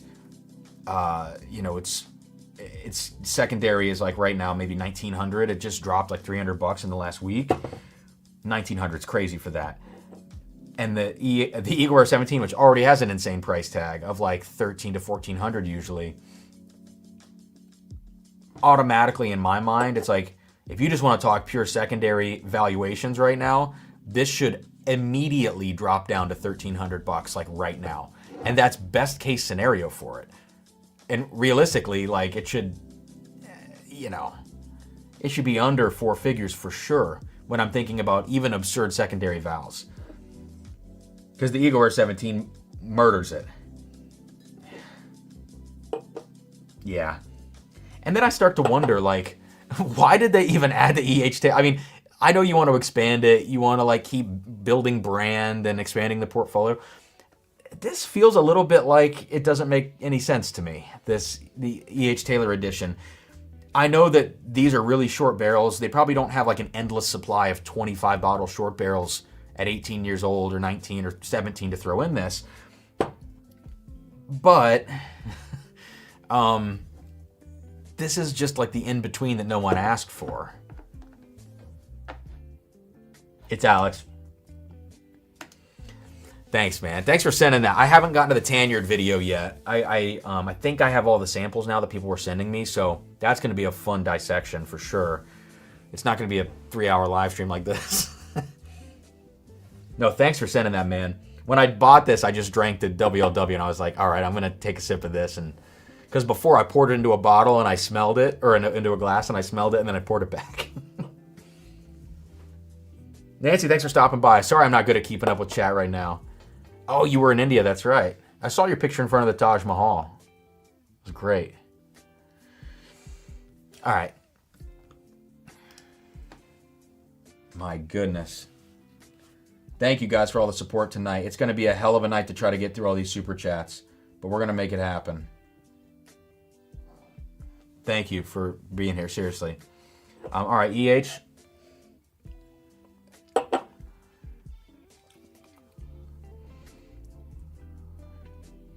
It's crazy. This Eagle Rare makes the E.H. Taylor seem just like silly whiskey. Come on. I've got to get like... There's no way I can shell out for a bottle of 2023 Eagle Rare 17. I legitimately can't afford to do that. I've got to try to find like a 2-ounce sample, though, of Eagle Rare 17 23 to compare to this. I'm going to put individual videos out for all these BTACs, like individual reviews. And I want each review to maybe have a comparison. They don't all need to have one, but like this comparison, I just want to put it next to the 23. I got to find a sample of the 23. This is crazy. Oh, man. If you want cast strength, if you want 130 proof rip your face off, you're not going to like this Eagle Rare. But as far as like 17-year 101 proof whiskey goes, with a Buffalo Trace profile, that is the epitome of what that can be. That's probably, I mean, listen, this is probably better than Double Eagle Very Rare, which I don't think is that good. The last one I tried of the Double Eagle Very Rare was not great. The OFC was much better. And Weller Millennium, incredible. I think Weller Millennium, even with the stupid price tag, put that out of your mind. That stuff's crazy. This probably beats Double Eagle for me. At least the ones I've had. Cam says EH single barrel is greater than Matt. Oh, not. Wait. Who is Porter here? What's up, Matt? Matt, I can't wait for you to taste all these. I can't wait to see what you think of all these BTACs. Good or bad, as you know, man. I want you to be critical as hell about these things. Oh, man. All right. I have to get up here and get these super chats. I need some help. I need some help with this stuff. Andy. All right, guys, let me blitz a few super chats here. Andy C, in for 4. Thank you, Andy. Guys, again, I'm going to read these, and I'm not trying to be impersonal. I just don't want this to be a 5-hour stream. BCP529. Thank you. Just found the channel last month. Top tier material. What's your favorite Four Roses single barrel recipe? OESQ if it's a good one, if it's a crazy one. Otherwise, OESV. OBSK, silent killer, though. But OESV probably across the board. Thomas Shaddix, thanks for the super chat. Are you planning to do a review of... Yes, I'm going to review both of those. William Heavenhill 19 and Camp Nelson E, for sure. We'll get their own reviews. Thomas Snyder, thank you for the very generous super chat, man. I got you in for 8. Hey, Camp found a beacon at Total Wine. Keep up the great content. Thank you, and enjoy the beacon. Very good pour. Danny Merzea, in for 4. Really hope I win my state lotto for one of these. Same, dude. I hope I win. Our results come out tomorrow, so we'll see what happens. Cheers, dude. I can't wait to get to the George T. Stagg. All right, Cordy. The first 6 letters of the word coordinate. In for 2. I got strong tropical notes from E.H. Taylor Rye, but it doesn't seem to be a common note that others get. Interesting you get some tropical on Saz 18. E.H. Taylor Rye is kind of like an oddball whiskey. Sag Handy comparison. We'll see. Well, maybe we can do that. Yeah, some of these Buffalo Traces, it's kind of funny to taste so many in one night and realize that a few of them have more tropical fruit than I would have imagined, typically. Tacman02, thank you, got you in for 2. Favorite time of the year, can't wait to try these. I'm glad you get to try them. It's really fun. Joe asked, will be curious on the EH, how much Bubblicious is in there? Maybe some. I think more now that I'm putting it next to the Eagle Rare, and it kind of dwarfs it a little bit. But up front, I didn't get too much of that. But now you're going to incept me, Joe.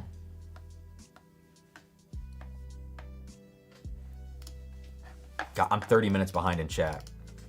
on Super Chats. Chris Metz in for 10. Thank you, Chris. Oh, the man himself. All right, and with some tater emojis. Thanks, bro. Nathan Martin. Got you in for 1. Says, Bottle Taint Advisory Commission. I love it. I love it. And then Noah, thank you for this massive super chat, Noah. Appreciate it, man. Let me get like 3 more after this, guys. And then the next bottle we're going to move to. We can come back for comparisons. But the next one we're going to move to. I guess we got to go to the Thomas Handy. Little squeaker.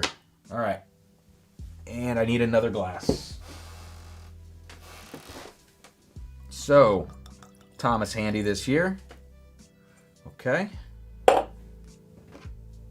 Noah says, in your opinion, can bourbon really taste that much better than the level of bottles like GTS, 7017, Russell's 15? Is there another tier of bourbon purely based on taste and nose experience? This is a great question. Because it is easy for us to think by looking at secondary prices and stuff. You know what I mean? It's like it's easy to have a few different views of the whole thing. One, the view of diminishing returns, which is certainly true. At a certain price point, at a certain level of rarity, it is diminishing returns. However, there is absolutely a tier above those things. GTS, Heaven Hill 17, Russell's 15. There's 100% a tier above that stuff. And I think most of the stuff that you're going to find in that tier is never going to be something that's like slept on. That's the unfortunate part, is you truly have to shell out the money, whether it's a dusty or just extremely rare, you will have to shell out the money to get to that tier. But that tier also might be really subject to like your own palate, because you're looking for extremes at that point. You know, you're looking for the craziest Heaven Hill shit you've never heard of, basically, which I can't say more than that, but like stuff that fell off the truck kind of thing. There is another tier, and as far as like regular releases in that tier, few and far between. You'd have to just basically go back to like, let's say Dusty George T. Stagg 09. To me, that is a step above everything you just listed. You go to 09 GTS and you're in a new level of whiskey at that point. And then above that, it's like splitting hairs. It's like, are you somebody that's going to value Bourbon Valley 24's profile? Are you someone that's going to value the 140 plus proof William Heaven Hill, green label profile? I think that one of the first releases. You may or may not actually like that whiskey, because some of it's really hot and intense. Some of it's going to have a profile you don't jive with. So at that point, it's like an untenable task to try to seek out these even higher tier whiskeys, because financially you can't do it. And then also, they're just so freaking rare. And a lot of them are like weird one-off single barrels. So realistically speaking, this is your highest tier of whiskey that you're talking about. Russell's 15, Heaven Hill 17. Like, in a general sense, that's about as good as it gets. But whiskey does exist above that. I don't have pockets deep enough to mess around with that stuff. I get to taste it when I go to some people's houses and bottle shares, and that's the only time I get to taste that kind of whiskey. Great question, Noah. Sorry to spend so much time on that, guys. Joe W., thank you for the super chat. I read this earlier, but wanted to get you in here. I think I spelled that right. In for 4. Yeah, never tried the EH 4 grain. I've heard good things, though. Jeb. Jeb is trolling tonight. Come on. Austin, thank you for hyping the merch link. I'm sure Adam will appreciate that, who makes all the merch. Thanks, man. Joseph Salerno. Let me get like 2 more super chats, guys, and then we're going to go to the Thomas Handy. And I promise I'm going to get to the Venmos and PayPals. I promise. We will not hang you out to dry. Cheers. Right back at you, man. And Austin with one more link for the glassware. Yeah, we do have glasses. I don't make any money on these guys. These are purely at my cost. If you go to that website, the shipping is included in the cost. So if you look at it and you go, why does one glass cost that much? Shipping is included in that cost. At least it used to be. I haven't checked for a few months.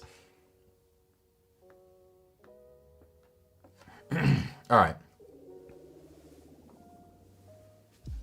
On to the Thomas Handy. Let me go down and check now. Get the GTS. I'll get there. Guys, this is, it's like doing a dance. A live stream with this many super chats is like legitimately hard. Chris, you are. I got you. I'm just really behind on those, but I'm going to get all of them, I promise. What's up, Jay? No, I'm not sloshed. And Jay, get your facts straight, bro. Get your facts straight. I liked Knob Creek 21. I heard what you said last night. Get your facts straight. I love you, but you got to get your facts straight. It's like a game of telephone. Then you go telling people I don't like Knob Creek 21, and I love Knob Creek 21. Come on. Okay, Sam, get out of here. Handy on the nose. It's so hard to go from... How do you go from Eagle Rare 17 to Thomas Handy? I just got to taste it. I got to acclimate to this thing.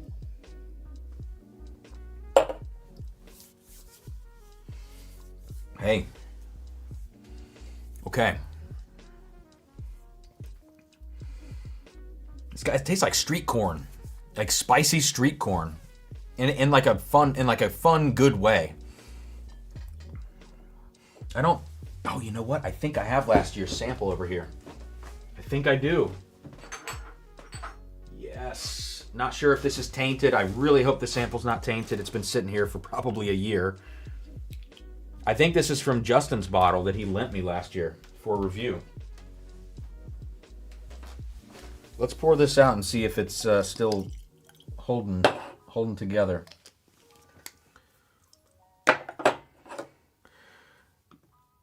Joe, let's do it. Will you email me to remind me, Joe, please? We can do, if you want to do 1 for 1 or 2 for 2. If you're okay with it, 1 for 1, because I'm giving away so much of this and I don't want to run too low. We can do 1 ounce for 1 ounce, dude. That would be awesome. Okay. I think last year's sample, let's taste it. It's not tainted. Let's go. Awesome. I'm so glad I get to do this comparison. So, I know there's a shitload of glasses in front of me, but of these 2 that are the closest to me, the one on your left is 25, and the one on your right is 24, Thomas Handy. About a 2 proof point difference between 2.5 proof point difference. Lower for 24. All right. Thanks, Joe.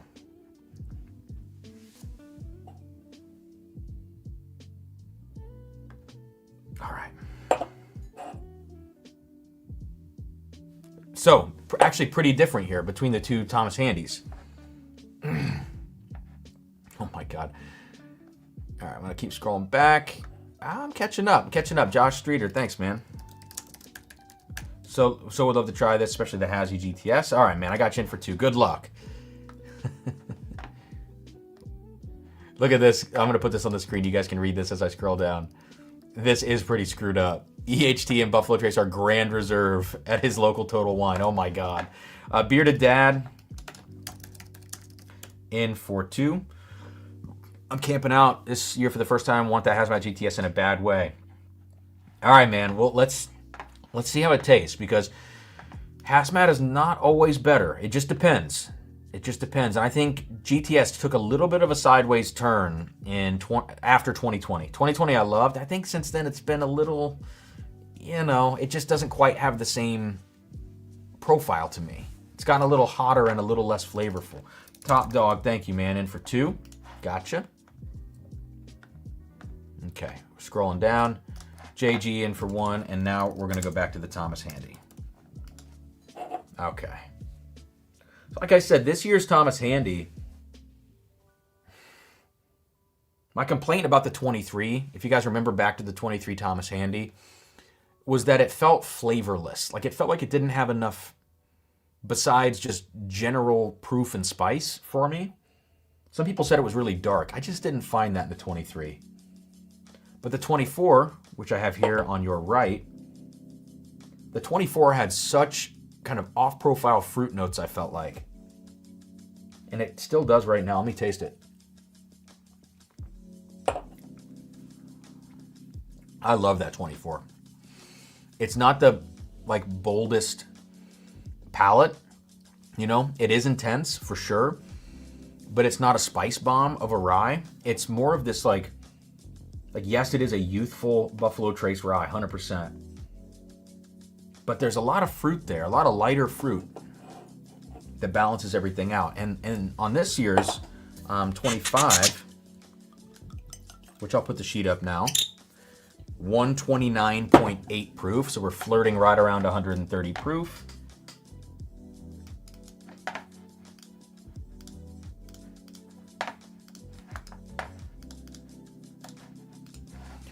Okay, Thomas Handy sheet. We're just going to scroll straight to the stats portion. It is looking like a combination of 6 and 7 year, spring of 18 and 19, 129.8. Let's go down here. So the ryes come off the still a little bit lower. That was the case also with the Sazerac, 135 instead of 140. And here you go, different cooperage. Cumberland cooperage for the rye. I wonder if Sazerac was Cumberland. Let me take a peek here. No. So Sazerac is independent stave. And Thomas Handy is Cumberland cooperage. So there you go. Finally, like a solid differentiating factor that's not just age between those things. Evaporative loss, only 31%. So that's probably, what, 80-ish bottles lost. So you're probably looking at about 175 to 185 bottles per barrel. Quick math on that one. All right. Youngest was 6 years, 3 months. So that's your little stat breakdown. I think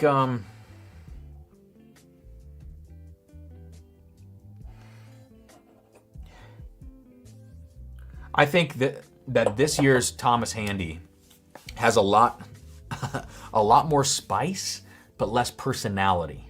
So it's spicier on the nose and on the palate than last year's.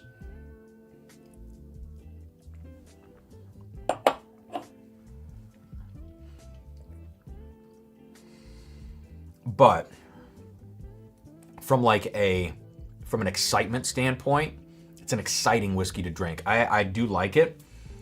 It's always the unsung hero of the Buffalo Trace Antique Collection. By saying unsung hero, what I really mean is that the secondary values are not as absurd as all the other bottles. And then for me, it's like every other year I end up liking Thomas Handy. I'm not like an every year kind of person on this bottle.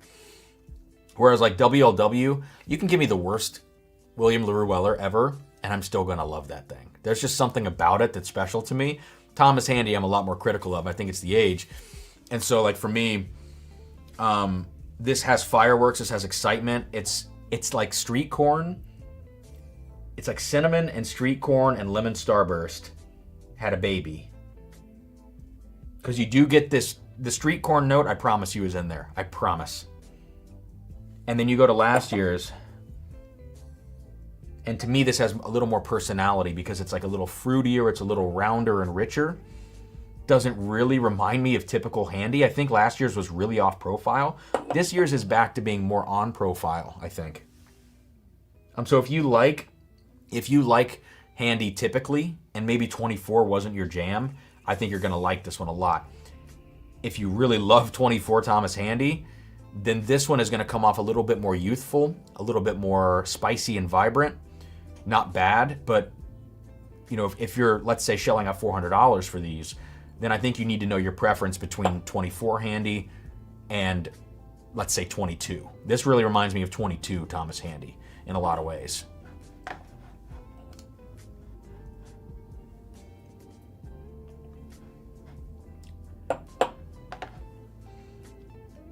Oh, Matt, what's up, man? I just scrolled down to see this. Cheers, bro. Little drum corps action in here tonight. The Handy's 51% rye, right? So barely legal. I don't know. I don't know the mash bills. I wouldn't even want to speculate on it. because anybody that says they know, I'm always skeptical of what they actually know and what they're just guessing or have heard from somebody who heard from somebody. All right, I got Jay in here. Let me grab another. Anybody like, oh, comparisons to Thomas Handy. Anybody else have any thoughts? Sagamore 10 came up. The proof on Sagamore 10 is not great, though, for this comparison. So does anyone else have any ideas on, because this is almost 130 proof. It's 6 and 7 years old. Jacob Chung got you in for 4. Prop bet on a bladder break before it's all over. We'll see. Feeling good so far. Good call on coordinate. Cordy is short for coordinator. There we go. Nice. All right, Rick M. Rapid fire through this 4 says BTAC. Thank you, Rick. Yes, like when we're talking about that upper echelon of whiskey like 15 minutes ago, pre-fire Heaven Hill Willets. Stuff like that. Old Bernheim Willett barrels, B barrels, C barrels. Knives MS, Knives Mississippi, or something similar, says, yeah, I feel like secondary value of BTAC is just because it's new. Yeah, I agree. They're just chasing the new hype. So with all these Mash 1 bottles now, which one is worth it? None of them are worth it. None of them are worth the money. You know, you can go get single barrels, I'm sure, of like even some of the 13-year Barton stuff, some of the crazy barrels of the 13-year Barton, even the mega shorty weird ones from like, people put rare character ones up for $900. I'm not telling you to support rare character or to support $900 for a bottle on secondary of that stuff, but I'm saying if you side by side that with this year's GTS, which I haven't even tasted yet, some of those are probably going to beat this GTS because they're crazy short barrels. So like, none of them are really worth it. That's a tough thing. What's up, Mike? Mike, I am gonna order that Guitar Hero controller and start jamming, dude. And if anybody's like, what are you talking about? Don't worry about it. All right, I think I caught up. I caught up in the live chat. Holy crap. DD Evernorth. That seems selfish, Mike. That seems selfish. Sazerac barrel proof for sure. We got that on deck. What else? Brett, it was like with a caveat, though, you know. Because we also picked some of those. Hot chocolate, the barrel that's going to come out, and critical mass. I'd probably pick those over this GTS, you know. Handy versus a Coy Hill Rye. I don't think Jack is a good comparison. It's just the profiles are so... We could do it, but I think they're so different. And definitely not the Tanyard. A Coy Hill Rye. I've got the Heroes barrel. What do you guys think? Any other suggestions? Okay.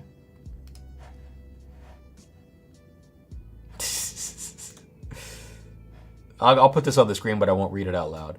Michter's barrel strength. The proof is too low on that. It's like 108. Yeah, I don't think it needs like talked about too much. I mean, this is the SAG 8-year, or excuse me, 10-year. I went back 2 years in my head. Yeah, like real quick on the Sagamore. Proof, what's the proof? 110.8. So I mean, we are 19 proof points apart. That's a pretty big gap.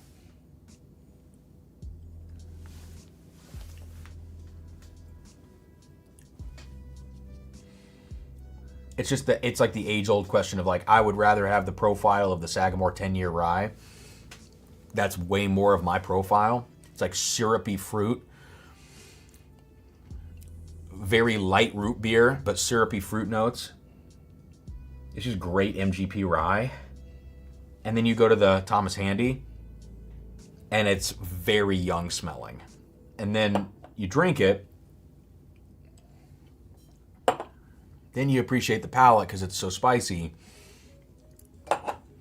Two completely different things. Like, I don't love that comparison. Look at this guy. Look at this guy. Maybe I don't have a TKO. I don't have any rare character in the house. What's up, Dustin? Yeah, I don't have any rare character in the house.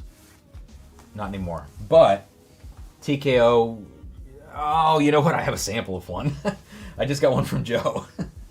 Where's that at? It was right. It was like right over here. Yeah, it's right here. Okay, fine. Fine. TKO. I'm going to pick the TKO probably because I think those profiles were cool. If only they came out from someone else, you know? All right. So, Joe, I'm finally getting to the other sample, man. Sorry for taking so long. ECBP Rye too low. Proof's too low. It's like, I think you just got to really put proof points next to each other that make sense. All right, TKO, which is like 9 years old. Handy's 6 and 7. Let's top it off a little bit.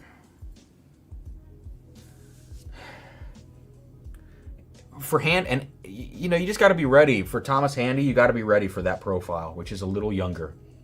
A lot younger. I shouldn't even say a little. It's a lot younger. It's the one that makes the least sense for me in the collection. But the collection, you know, it has some range. Except the E.H. Taylor doesn't make sense. That one adds nothing to the range of the collection. That adds a midpoint. You know, if you look at the collection, the collective of bottles, that's for you, Adam. If you look at the collection of bottles and you see 5 points, like a pentagon, that E.H. Taylor is just smack in the middle, and it makes no sense to me. Like, why that's even in there besides just marketing. Portfolio expansion, whatever. The TKO, strawberry candy, bubblegum, these are typical notes for TKO.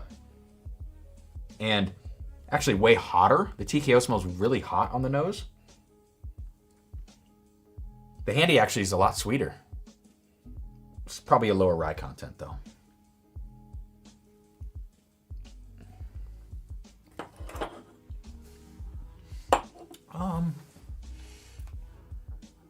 The TKO is darker, but it's kind of more bland on the palate. That's kind of interesting. This might be the one time that I pick this and that is not this is not a rare character dig, as much as I'll do that normally. This is not a rare character dig. I promise you that. Like, this whiskey itself, it's a single barrel. The barrel has no allegiance, right? The barrel is what it is.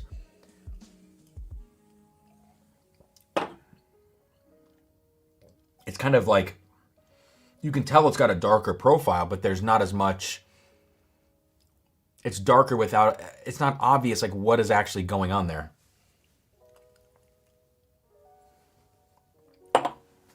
And the Handy's got personality. But then you compare it to last year's, and last year's had even more for me because it had balance and richness. Andy, thank you for the reminder. I've had no water in the last 2 hours. Although saturation level is really good right now. That's what, trying to track all these super chats and talk through everything and take small sips, that's what it does for you.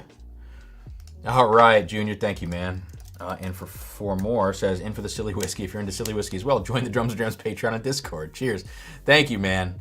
Appreciate you being here, Junior. Thank you for the shout out and the little plug. I love the little plug. Yeah, guys, check out the Patreon if you don't mind, and hit the like button as well. And please don't be upset that I'm moving slowly through this. I'm doing the best I can. No, Travis, I haven't. I am caught up now. Andy, in for 1. Thank you for the water reminder. That's a cool. Honestly, Joe, I didn't want to say anything, but I was proud of that one. Joe, will you remind me of that tomorrow? We put it on a shirt. All right, now we got to get to this guy. The giveaway winner himself of every giveaway ever somehow. Not rigged. Adam is reminding me what I spent on the BTAC and the Weller on the table. So, thanks, Adam. Thanks. Love you too. But Adam did hook me up with an amazing Dark Arts barrel. Okay. We gotta move on. We're getting away from the ryes. No more ryes tonight. It's time for the freaking main event. It is time for the main event. I don't know which one's Eagle Rare at this point. I think it's that, but yeah, it's that. Main event, William LaRue, George T. Stagg. If we do comparisons tonight, we probably won't, but we might. And if we do, I don't know what they'll be.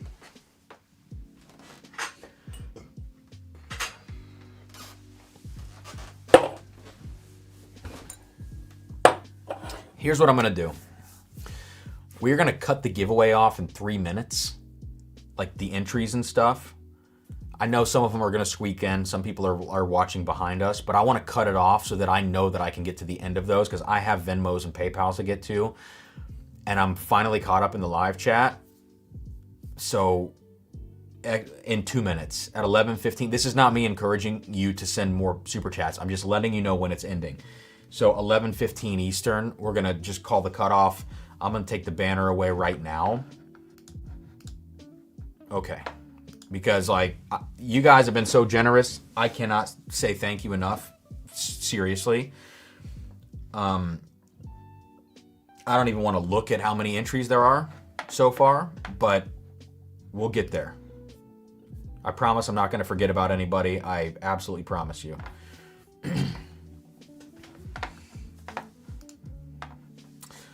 Okay, let's pour these now. I'm gonna switch these. So on your left will be WLW because it's lower proof. So lower proof on your left, higher proof, too many bottles. Higher proof on your right.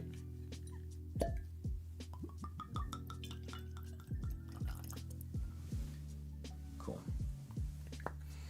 Venmo, PayPal is in the description of the video. For anybody that's, I saw a few questions just now pop up about that.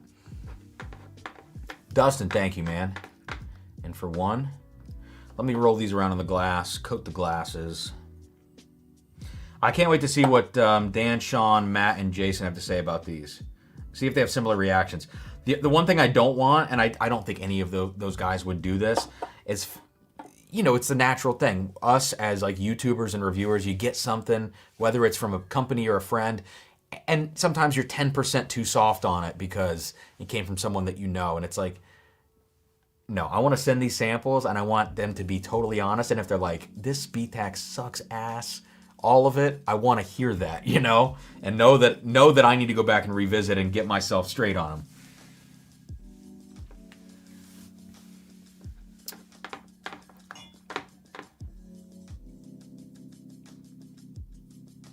them. Okay. Thank you, Dustin. Mike, I'll get you in for one more. Imagine not getting in one last super chat. Mike, that's funny. Thanks, bro. Dustin Klosterhoff in for one. Brandon Smith, B. Smith, in for 4. Thank you, man. Where's the Blantons? I had a straight from the barrel sample the other day in a blind tasting. Did not do well. Adam, in for 10 more. I'm sorry that was mean. I love you. Put the hat on. The hat's in my car, Adam. I keep it in my car because when I go places and I leave my car, I put it on because I want to represent you and the collective Whiskey Club. All right. Tora 7880 in for 1. Thank you. Walker, look at this comment. Shockingly, guys, I'm like being totally real. Saturation level is like 35%. We're doing great right now. But Walker, when he gets to this point, he'll see that I have taken 1 sip of water because of Andy's recommendation. Make it 2. yeah, it's Adam hates when you call the collection the collective. He hates it. Everybody, spam the chat right now with the collective. Don't say collection. Just remind Adam that his group is called the collective. Okay, let's get into this craziness. Oh, I can't see your Venmo in the video description? Oh, really? Let me fix that real quick. The collective, come on, bring it on. Bring it on. Oh, it's not in here. The Venmo and PayPal is not in here. I must have copied a description from an old video or something. That's not great. Oh, I know why. I know why that happened. Sorry, guys. I'm gonna put this in the description of the video right now. If you want to see the Venmo PayPal, you have to refresh. You have to refresh the video. I just saved it now. If you refresh the video, it should pop into the description. You might have to give it a few seconds. Thank you guys for spamming Collective, the name of Adam's group. He's got the best voice chat in Discord of all time. There we go. Adam, you brought this on yourself. Let's go to WLW. Here we go. As we troll Adam and his group, which I'm a part of, called The Collective.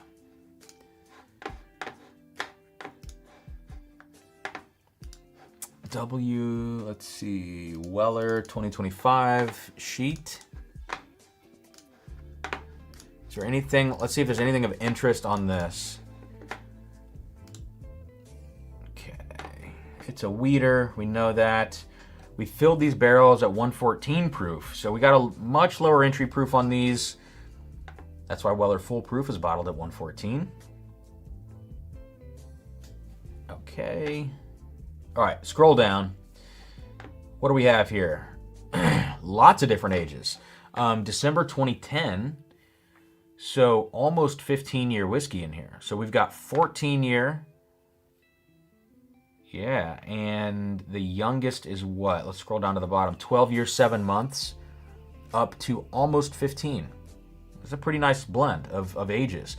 I think wheated bourbon comes alive at the 12-year mark. So this is great.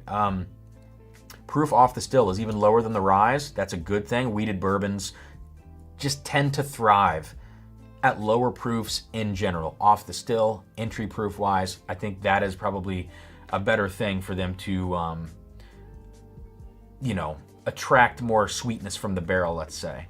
Number 4 char, ISC, charred 55 seconds, 114 proof. Evaporative loss, 55%. Thank you, Pink Dan, for that reminder. Evaporative loss of 55% should be an average of 120 bottles per barrel. That's pretty typical of this age statement. That's not crazy. Floors 3 and 4, and that makes sense why it's typical, because those are middle floors. All right, look at this dude continue to stall for time. All right, so I can get onto the Venmos and the PayPals. We're done in the live chat.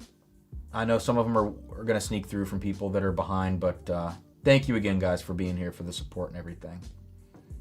Let me grab the PayPals first. All right, WLW on the nose. So I have samples. When I say samples, from Brett. I love Brett. Brett's my Long Island lacrosse older brother, let's say. Brett sent me samples, but in these bottles, I still haven't unwrapped this one, of 2024 and 2023 WLW, but I'm going to save these for the video that I shoot. However, there is a little bit more of the 24, so I might do a side-by-side tonight of the 2024 WLW. And Brett, thank you for sending these, man. The collective greater than D&D. Listen, I'm not going to argue with that. I find myself over in the collective voice chat from time to time. Thanks, Frankie. So, WLW on the nose, 129 proof. It smells good. There's nothing about this that's wowing me so far. But maybe that's because it's really balanced. Because you know what? It's 129 proof, and as I smell this, I'm like, let me just taste it. It just smells balanced. So silly. I promise I'm not, like, hammered at this point, but it's not giving me a lot to go on here.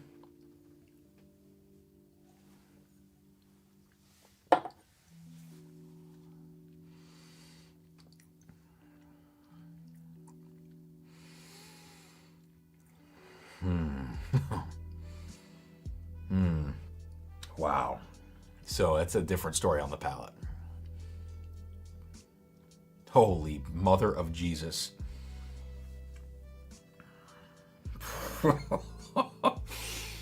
Wow. I gotta pour the 24. This is where things are gonna fall apart. This is it. We're gonna get to a tipping point now. See, the nose did not set me up for that. The nose, it's like, you know, sometimes when you smell a whiskey, you get not 100, you get 10 different notes, right? You get 5 different notes, whatever.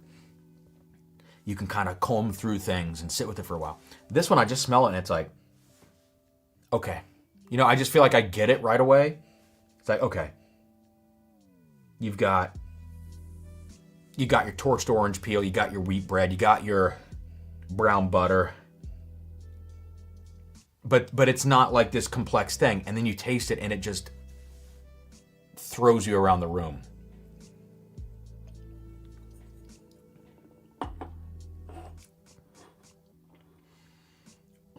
It is just the whole time you take the sip.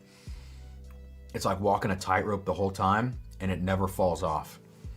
You know, one direction is like it goes overboard, it's too hot. One direction is it falls, you know, a little flat on the palate. It walks the tightrope the entire time. Into the finish too. It's like, man, am I full of shit right now? Sometimes I feel like I say things on these streams. You get to a certain, 50% saturated. You start saying dumb things and you got to check yourself. And I remember my reaction to 24 WLW. And I was like, this is good. It's not great. Let me take a sip.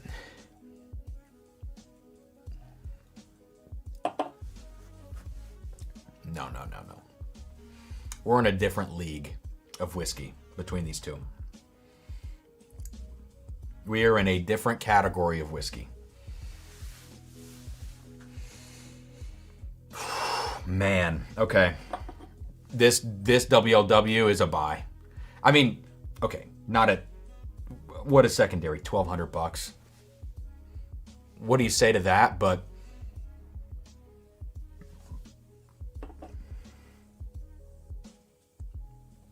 it is not even in the same category.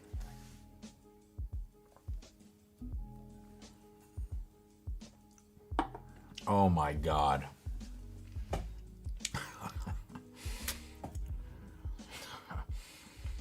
You know, Brett, I don't know if Brett's still here. I cannot wait to put it next to the 24, but especially the 23, which is a higher proof, like 133, I think. 133.6, yeah. 133.6 for the 2023.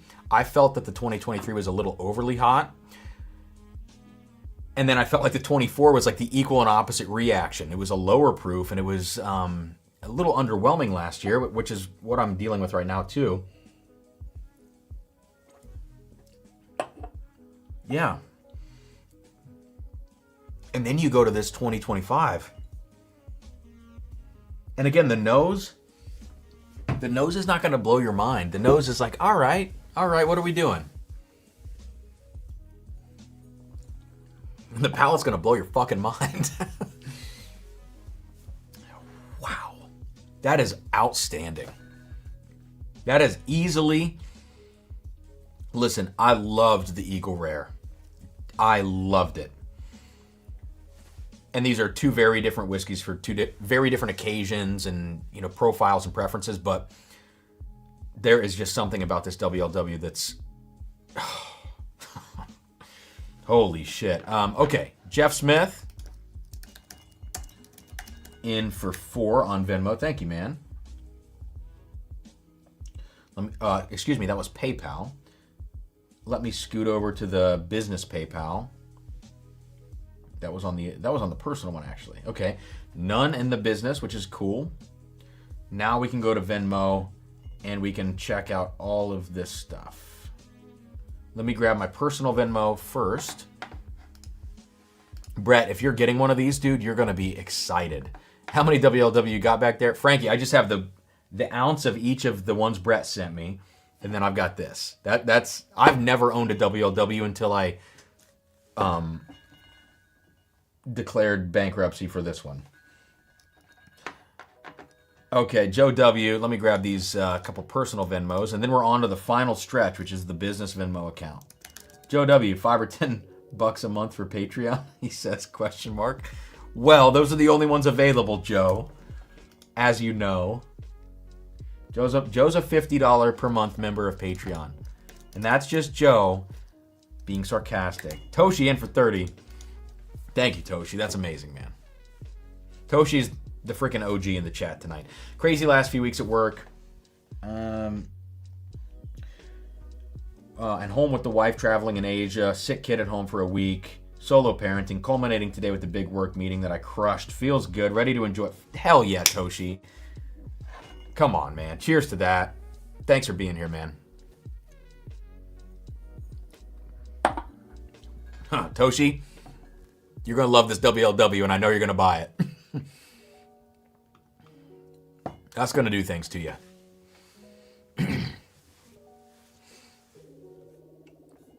Damn. You know what? I wanted all of this BTAC, honest to God. I wanted all of this to be like, overrated. You know. That's awesome. And we'll see about the GTS now. I've got 2 more here in the personal Venmo, then we're going to go to the GTS. Justin, oh my God. Justin said, nice foil on the Thomas Handy.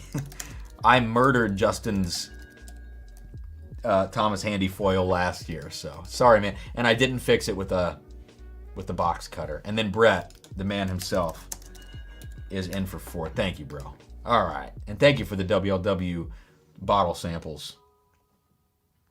Sample bottles, or whatever they're called. Okay. After you try everything, can you rank favorite to least? Yeah, remind me at the end to do that, if you don't mind. All right.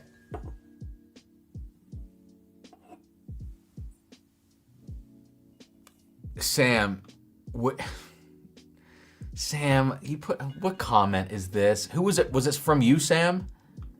Sometimes I strategically don't read things because, you know, I don't want to put them on screen.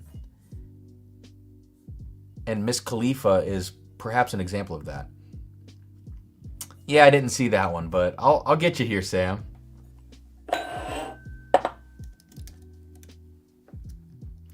Listen, I don't like you besmirching the name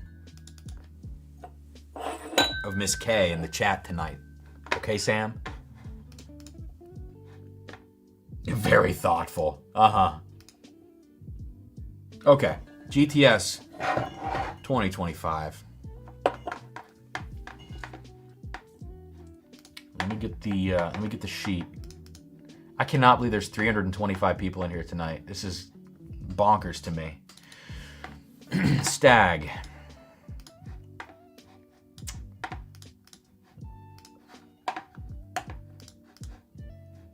Okay, here we go.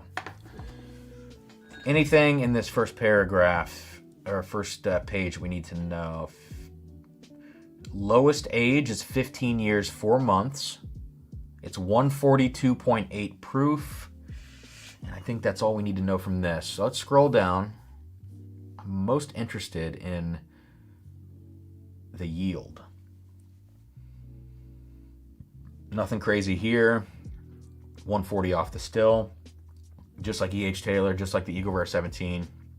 Independent Stave Char 4, same as those as well. 125 barrel entry proof, same as those. Okay, so similar to the E.H. Taylor, we have kind of a range of warehouses and floors here. And I remember seeing, I remember seeing a lot of these warehouses, represented in the Eagle Rare and the E.H. Taylor, and that's probably because maybe they're just like, maybe those are warehouses where they typically put a bunch of mash bill 1 stuff. A lot of floors, 1, 2, 3, 5, and 7, so they left out 4 and 6. And evaporative loss, not nearly as high as the Eagle Rare. And let me pull up the E.H. Taylor because they're their ages are pretty much the same. So it's the same thing. Evaporative loss. This is hilarious, guys. Evaporative loss on this is 63 on the GTS. 63% evaporative loss means average yield was about 98 bottles. And the evaporative loss on the E.H. Taylor is 62%. The age statements between GTS and E.H. Taylor. GTS minimum 15 years, 4 months. E.H. Taylor, you want to guess what it is? 15 years, 4 months. And it's exact because it's bottled to bond. It has to be from the same distillation season. Warehouse locations, KLPNUI. KLPNUI for GTS. So, can I be real? The E.H. Taylor is like 2 warehouses and 1 floor short of the exact same stuff that went into the GTS. Proof down to 100. Different rye grain, says Dark Overmind. Really? That is a great call out. Let me look. Minnesota rye in the Stag. Ooh, plump rye in the Taylor. Is that what differentiates E.H. Taylor? Dude, great call. So that means they can't list that on the sheet as, you know, they would have had to list a blend of ryes or whatever, you know, small grains. Corn's the same. The barley is different too.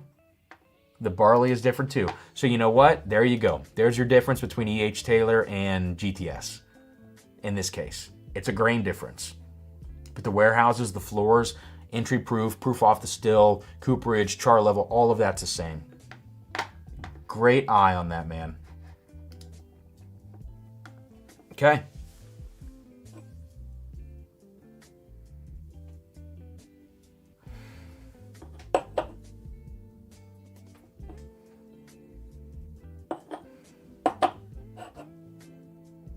All right, so GTS. It's hot. It is hot on the nose. 142.8. You know what? You expect heat on this. You really do. But this has a lot of it. It really does. So, it's like spicy cherry cola. It's like Mexican chocolate and cherry cola had a baby.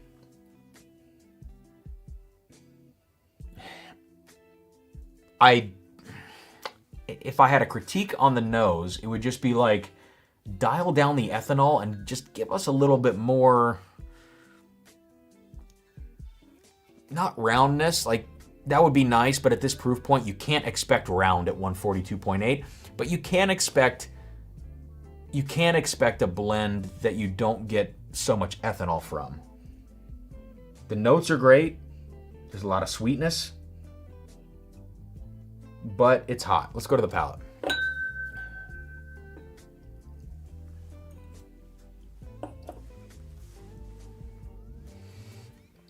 I mean, that is a, ooh.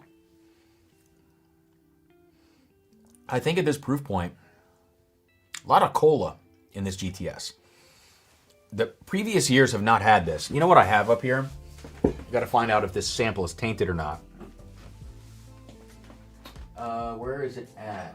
Here we go. This is going to be the best comparison to this GTS because of the proof. I have a 2022 sample. I think Guy sent this to me, maybe. It's old though, so it could be totally tainted. Oh jeez. Hang on. Picked it up with the old toes. Sign up for the feet pics on OnlyFans later. Okay.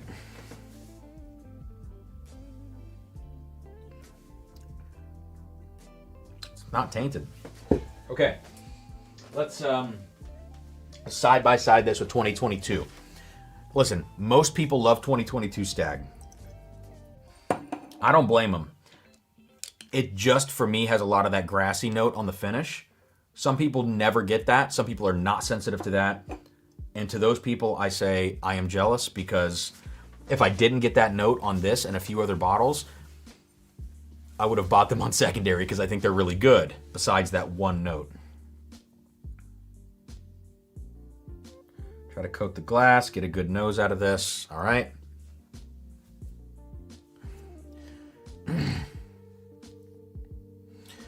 Kenny, no, just sometimes some of these bottles are tainted, man. Usually, like the taint comes from the cap, if they use the, the paper caps in here. But any of the, as you probably know, like any of the polycone caps do better. But sometimes people send polycone caps, and within 2 months they taste like plastic. And the running theory in Discord is that it's maybe from them not rinsing the bottles out or something. Because I rinse all my bottles out. Anytime I've ever kept a sample of mine in a sample bottle of mine for 3, 4, 5 years, it's been completely fine. And I don't know. Like, I got that WLW sample earlier and the Saz 18 sample from last year. They're completely destroyed. Okay, Sam. Jesus Lord almighty, bro. Come on. I think you gotta rinse. I don't know. I really don't. All right, so this 2022 comparison. The 22 is 138.7. So it's about 4 proof points lower.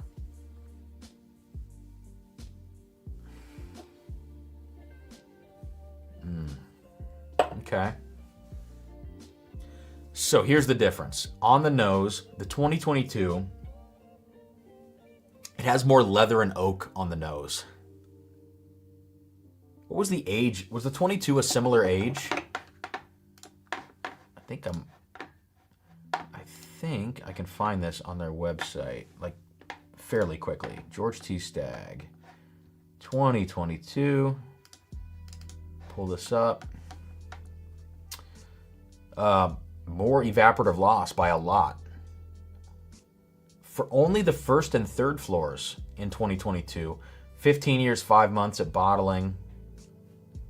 So same exact age, basically 1 month apart. Cooperage, everything's the same. Lower floors of the warehouse, but they picked shorter barrels in 2022. That tracks. It has more oak and more leather on the nose. Less cherry cola. Palate definitely has some cherry cola for sure. The grassiness is coming in now for me. Okay. On to the 2025 now. The nose is hotter, and not just a normal 4 proof point bump, but it's like overly hot. That's my criticism on the nose of this GTS. But the flavors, while it's not as oaky, while it's not as leathery, it's more fruit focused, more like cherry cola focused.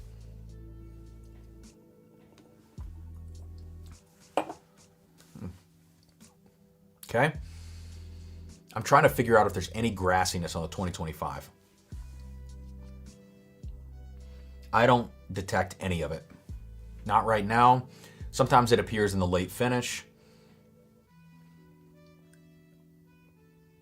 No, I get none. For me personally, I think the 25 is a little overly hot, but I would take it over the 22. I would take it over the 22. So I hope that these prices fall. GTS 2020, 17, 18, 19. I mean, pretty much all of them have fallen to like $700. I think this one should probably fall to about that, because it has its issues. Like, it is overly hot, but it's good. Let me do this. I know a lot of people don't like to do this. Oh, Rips and Sips says aged in ore sample bottles will taint a sample. 100 million% yes. And they will do it very quickly. And I've mentioned that to Keegan at Aged in Ore. And he's like, well, it's not meant for long-term storage. I'm like, yeah, but like I flew samples out. I flew them out to like a vacation. And by the time I got out there, the samples were tainted, you know? All right, so a little water in the hazmat. Let's see what this is like. EHT aside, is this the best BTAC lineup from top to bottom? I mean, I don't know, because I don't ever taste them top to bottom. This is a first and probably only experience for me. Like next year, what I want to do, this is the plan with these BTACs. The plan is that tonight's giveaway happens. I'm going to give like a set away or two on Patreon probably. I'm sending them to Matt, Jason, the junkies. Like I imagine all these bottles get down to half. I drink a little bit more over the next year because with having so many bottles from all the reviews and stuff, I'm not killing bottles. And so when I get to next year, I'm hoping I can just buy like 3 or 4 ounces of each one of these from somebody that has them all and just pay out that way, taste them, rank them, you know, kind of be done with it. Or maybe I'll be a freaking degenerate next year too. But it's hazmat. Price will hold slightly over 23. Yeah, I think so. But here's the deal. Reviews are going to come out about this. People are going to love it. People are going to hate it. Because some people want all of that heat, all that proof. Some people want rich, round, whatever. And so what I don't want to see happen, which would make no sense to me if it did happen, is that this rises in price to like $1,600, like 2016 GTS, which is, in my opinion, the last great hazmat GTS and the last hazmat GTS. But 2016 GTS, crazy price on secondary. However, it is an amazing bottle. One of the best GTSs ever released is 2016, in my opinion. Same with WLW. But this is not in that stratosphere. This should not go up in price. This should go down. If this settled, given the current market, I'm not advocating for these prices, but given the current market, if this settled at $800, that makes sense with the prices of all the other BTACs from the last, 10 years. All right, let's taste it with some water. Yeah, guys, please hit that thumbs up button. Water. It actually got grainy. It brought out a lot of corn out of that. So don't add water. It needs to be at proof, maybe slightly less water, maybe like 1 or 2 drops. But you need to drink this at proof. Accept the ethanol, accept the spice. It's really good. For me, the standout of this... Okay, let's do this now. The standout of the entire collection... Let me take one more sip. Sorry, the entire collective, Adam.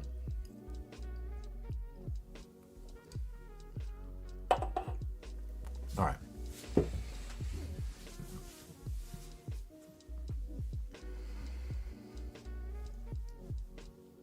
Okay. The entire collection. I think this is my number 1. WLW. My number 2... Eagle Rare 17. You could flip-flop those, depending on what you want out of your whiskey. My number 3 is the GTS. So that means top 3, 2 of them are the Mash Bill 1 stuff, and the lower proof Mash Bill 1 is beating the hazmat for me. But WLW reigns supreme this year for me. It's just got the balance is insane. Number 3.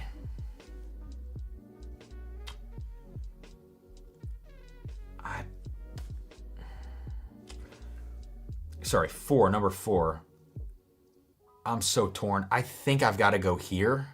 Number 4, which puts all the Mash Bill 1 stuff in the top 4, puts the Ryes like 5 and 6.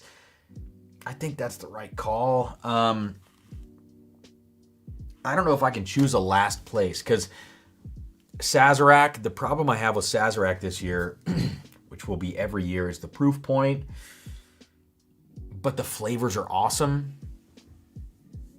Although Michter's 10 Rye 2019 Barrel 19F951 beats it. And then this, it's like the Handy, you know what? Handy's in 5. This is in last place. Saz 18's in last place. It's just got to have a higher proof. There you go. So rank 1 through 6. WLW, Eagle Rare 17, George T. Stagg, E.H. Taylor 15 year, Handy, and then Sazerac 18. That's my order tonight. Dude, honestly, I would probably rank these the same. Saturation level definitely increased by 20% in the last 35 minutes. But honest to God, man, I don't think these are going to change.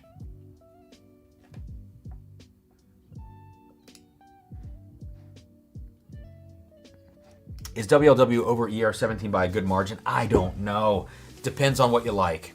If you need proof, if you never ever reach for a 101 proof whiskey, then yes. But if you typically are okay reaching for something around 100 proof, and you just want like a really great experience, then the Eagle Rare is great. But at secondary values, I don't advocate buying either of them, but I would buy the WLW at secondary. Do you think the GTS will open up and be better after a few weeks? I suspect like there could be like a 5% increase. But no, I don't think it's gonna change like the profile overall.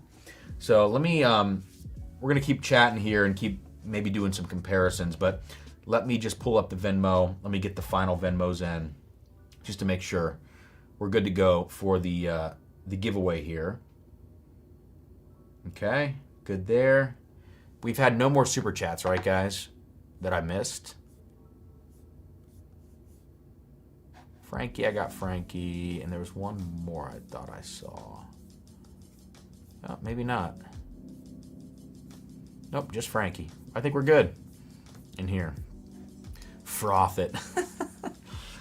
I could froth it. All right. You know what? Kenny? I'll froth it. And Kenny and I are going to hang out on Monday at Dark Arts, and we're going to pick some freaking banger barrels for Drums and Drams. And other places. And a store, I think, in California, maybe. Very excited. We're good there. Let's check this. Solid River Roots 6 year.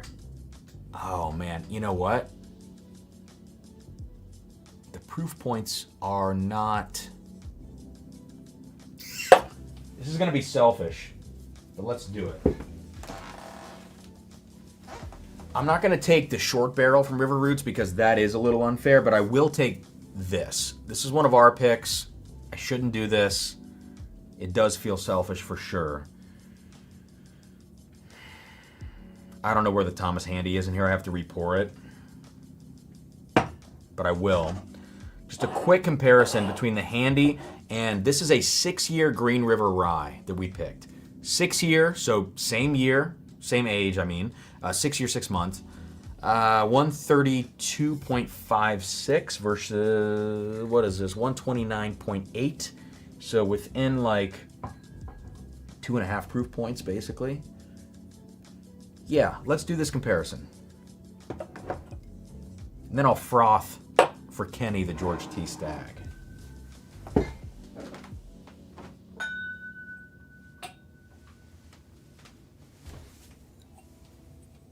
R.I.P. Cam on Monday night.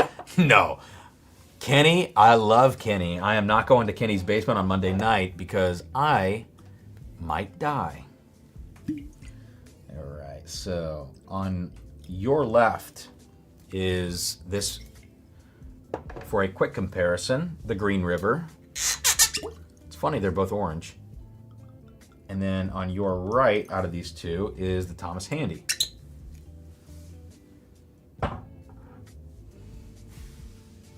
Slad, that's hilarious. Just do it out of the bottle. No, because I gotta pour samples. I don't want people to feel like they're getting my my germs. Are any of them bottle of the year contenders? Here's the deal.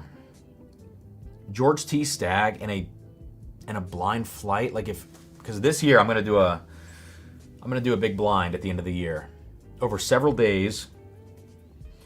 I don't know how I'm gonna do it yet.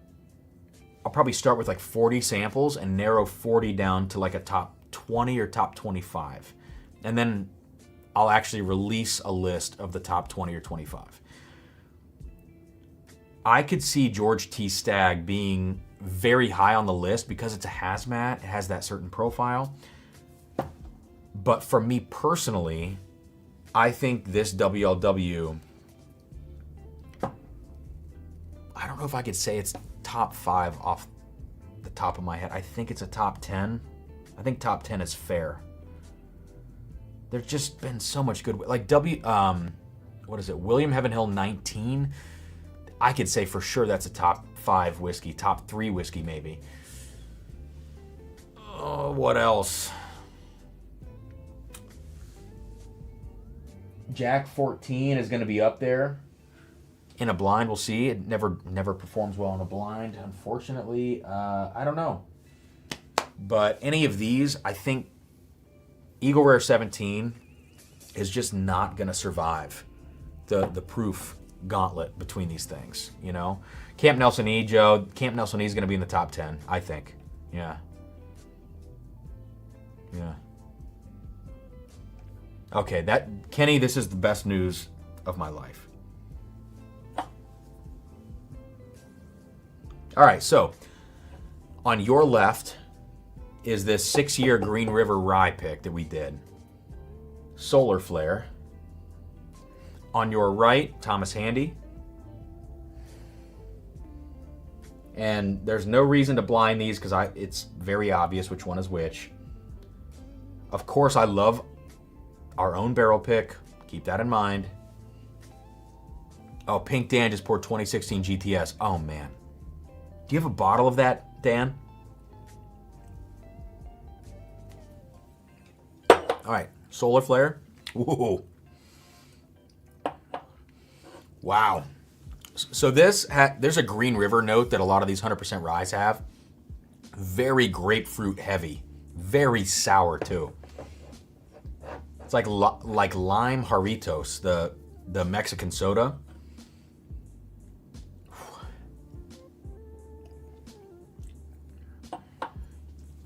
It's got a lot of that. You gotta do a second sip.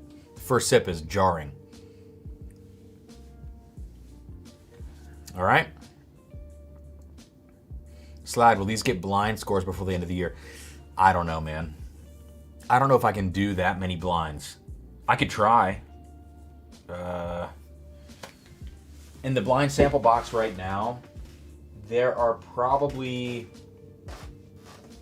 65 samples. I have another like 8 over there that aren't labeled yet.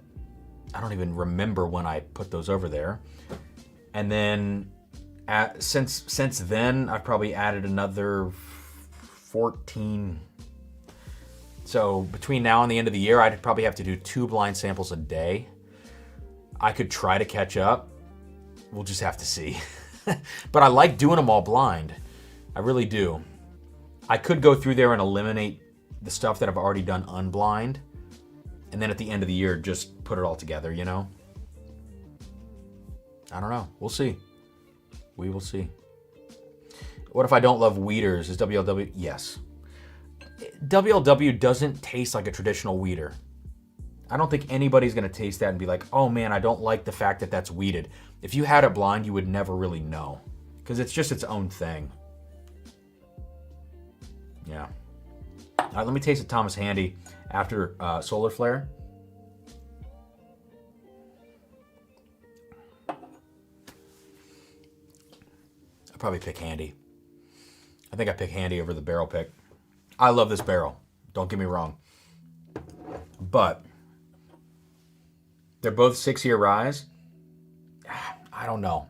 The Solar Flare has darker notes, but it has that grapefruit sourness. Handy doesn't have the sourness. Sour whiskey can really bother my palate sometimes. I'll probably pick Handy. This is on par, if not just behind it. Again, do with that what you will. Very different profiles. Okay.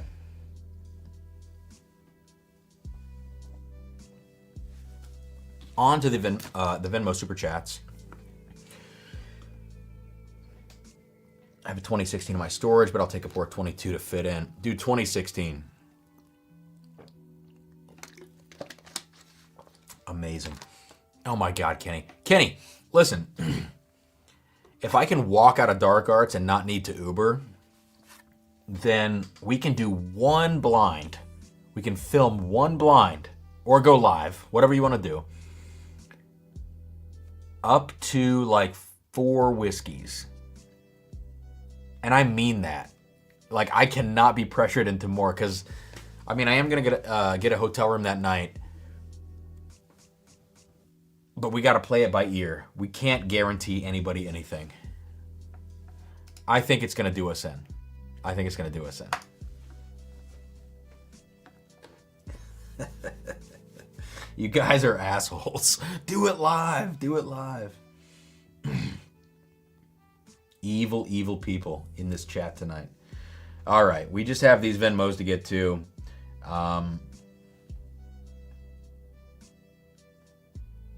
Great. It's going to take a bit. It's going to take a bit. We have to chat while we do this. Whoever's going to Dark Arts, give me the 16.5-year buff turkey, please. Goldfish are the best barrel pick stack. Too flavored for me. I can't have that much flavor. Do a live so you can take it down the next day. Sorry, Dustin. Listen, I don't like being that drunk on camera. That was like next level. You know, it was embarrassing for me. But it was fun. I will not fault you that it was fun.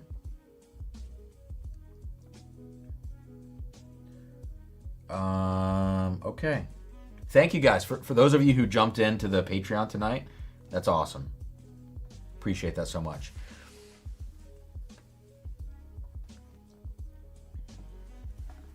The sourdough drop. That was an epic.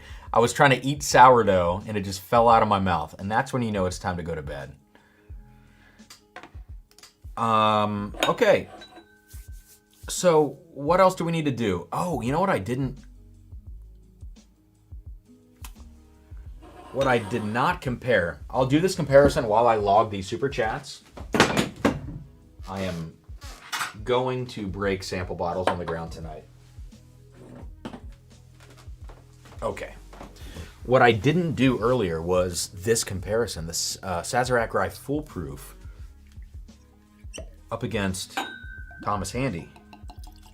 We have to do this. Okay.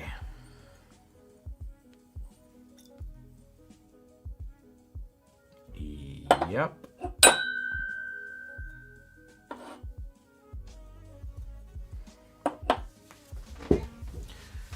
Grant, do you know of any buff Turk being held back purposefully, expecting... Yeah, I know some is. The stuff that I know is being held back, I can't say where, but I know some is being held back, but not up to 20 years. I know some of it is planned to be released, I guess up to 18.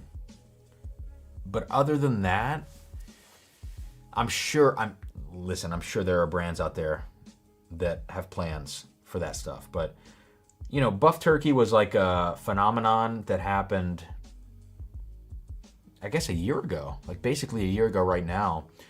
Barton 18 happened a couple months ago. There's always going to be this new phenomenon. So for me, it's like, if not that much buff turkey makes it into the future, I'm okay with that. Let's get on to other things, because there's always going to be the next thing in the barrel market. All right, so Quick comparison here while I get these Venmo Super Chats in. Sazerac Rye Foolproof up against Thomas H. Handy. Okay. Peter Chase. These are going to be Super Chats from literally almost 3 hours ago. Don't lose faith. Peter Chase, thank you. In for 3, said, I'm in no matter what's on the thumbnail. Thanks, man. Mr. Preston, James Preston, in for 5. Gotcha. Colin Vinar. It's a ballin' name. Cool. Says BTAC sample pack entry. That's not great for the old Venmos, but that's okay. Thanks, man. Ben Arrington, in for 5, said, cheers to a great Thursday live stream. Let me get 3 more guys, then we'll get into this comparison. Mike G, in for 10. Thank you, Mike. Good Lord. After the fault line, you did not need to do that, but I appreciate it. Mr. Slad himself, who just went to bed, I think, in for 5, said congrats to Adam, the winner of all giveaways somehow. And Joe Doherty, 10 minutes away, 5 entries, says hedge trimming. Okay, Joe. Okay. So, in this hand, on your left, Sazerac Foolproof. On your right, Thomas Handy from this year. All right, so here's the deal. Sazerac Foolproof, 125 proof. It smells like black tea. Like, it's so strong. Unsweetened black iced tea from Starbucks. This smells exactly like that. And then, what's the note? It's just very, like, corny. It's like corn forward. It's like black tea, lots and lots of corn. So grainy, so kind of young. And there's a lot of, like, just peppery spice. I would just call that a white pepper generic spice with proof. Yeah, that's pretty much it on the Sazerac.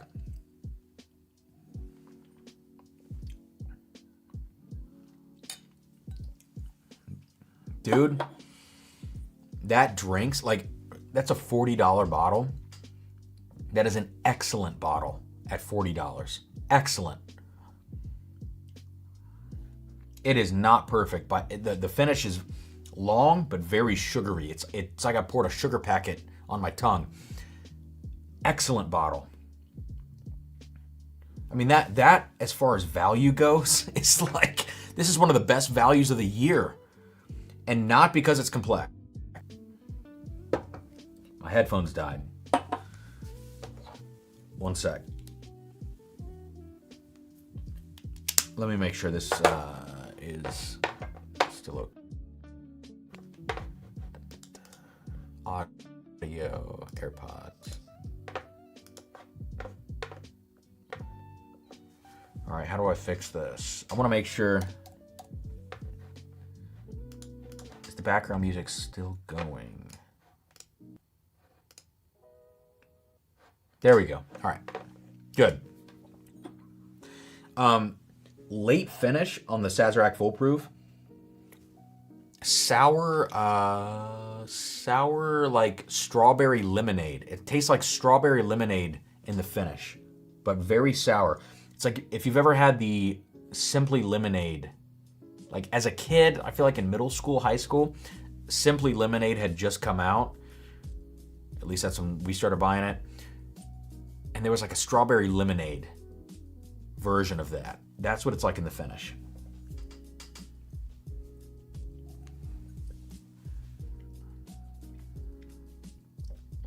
Yeah. At the price point, that is an excellent bottle.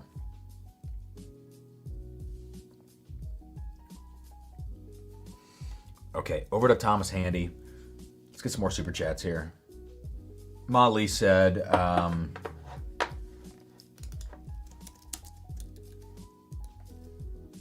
in for 4. First, a new house. Now the BTAC lineup. Life is great. Life is great, and so is credit card debt. I'm just kidding. But this was definitely it was a decision. It was definitely a decision. Travis, in for 2, says, packing supplies, better get to it if you need to send your bottle somewhere for safekeeping. You got my, yeah. All right, man. Cheers. Thomas Handy now, after the Sazerac Foolproof.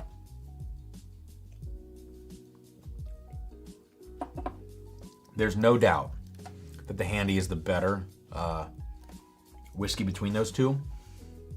I wonder if the cooperage between the Sazerac Foolproof and the Handy is different, just like Sazerac 18 between the Handy was. I would imagine it's the same thing. It's a very different flavor profile between the two.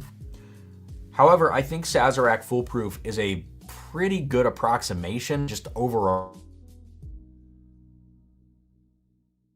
You're never going to buy Thomas Handy at like $400 on secondary, and you know you're never going to find it at SRP $150.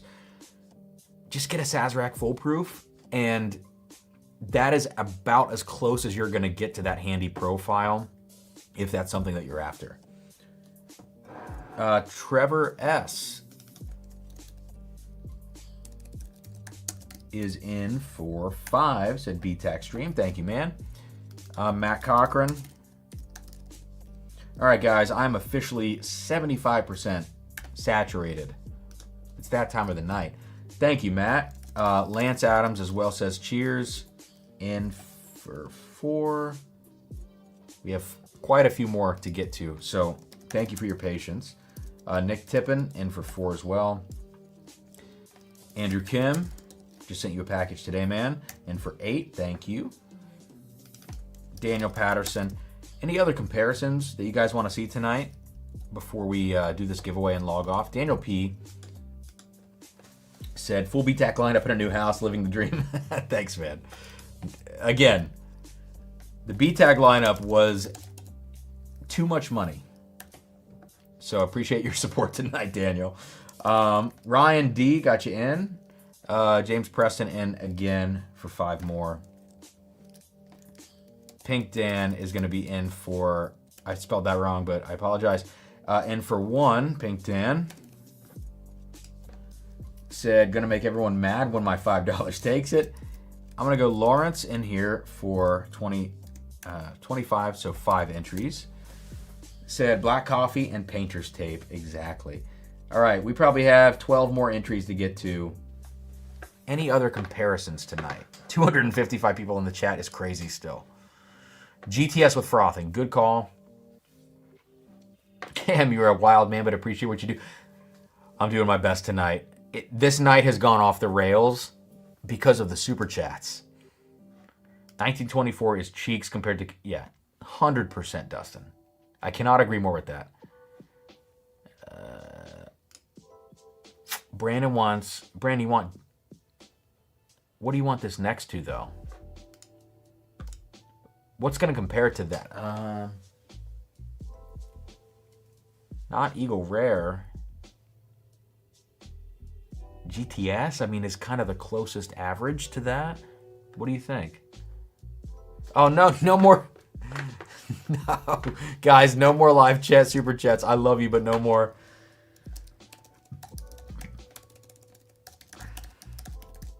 I'm already belching, helping you get to 80%. I don't need to be at 80%. Although I don't work tomorrow, so you know we might be okay. Clavaklav says, sample pack, thanks for the awesome stream. Dude, cheers. Thanks for the super chat. As a general LE, what's best, but I pick up the oak too much. Okay. All right. Here's the deal. Let's do 3 more super chats from my phone that I have to get to. Is Elmer T worth 100? No, not based on quality, but based on like wanting the bottle, FOMO, all that stuff. Like if I saw one on a shelf, $100, I'm buying it. You know, I'm buying it. I'm buying it only for the FOMO. I'm not buying it for the flavor profile, but I also have a weird attachment to that bottle, so... But as far as like quality goes, 9 out of 10 Elmer T. Lees you get are going to be $50 whiskey, you know?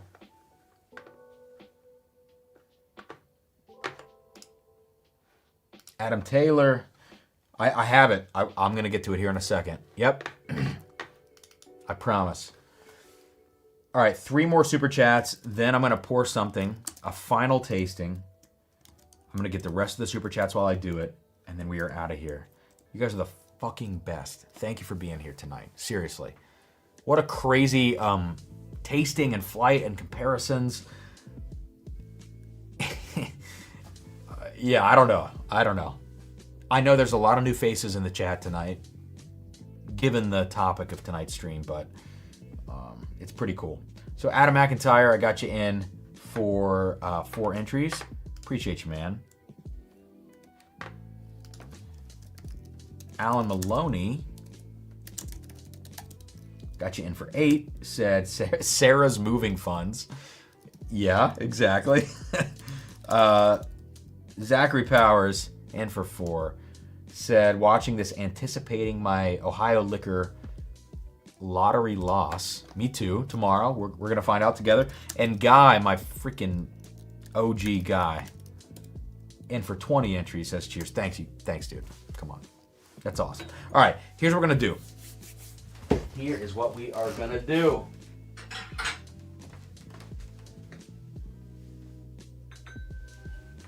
I don't even have them. Oh, man. I only have 4 glasses left in this room. So 3 of them are going to go to this tasting. This final tasting. I'm going to go down and check the chat one more time. A tilted cap cam. I am my tilted cap. Oh no, it's saturated. Junior, thanks, bro. Let me get you in for 2. Thanks, man. Matt, come on. Matt, I will stream with you any day ever. Any day. Matt. I love Matt Porter. I will do anything with Matt Porter. Saturation, well, not anything. 97% of things. Saturation is coming out. Matt, I will do anything, bro. Let's stream together, whether it's whiskey or like whatever. Anthony Joshua versus freaking Jake Paul, whatever. Let's stream. Come on. I love you, man. Not anything. Not anything. Sorry, Matt. It's been a long night. Okay, here's the tasting.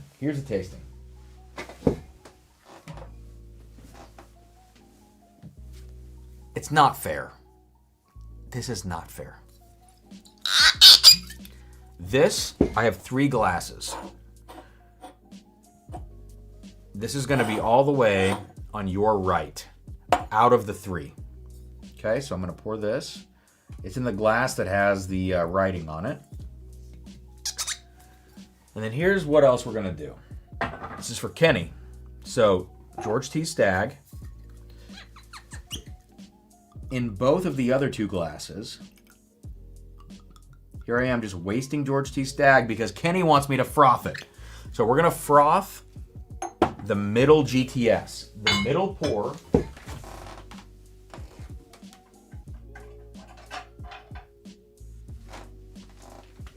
Will be frothed.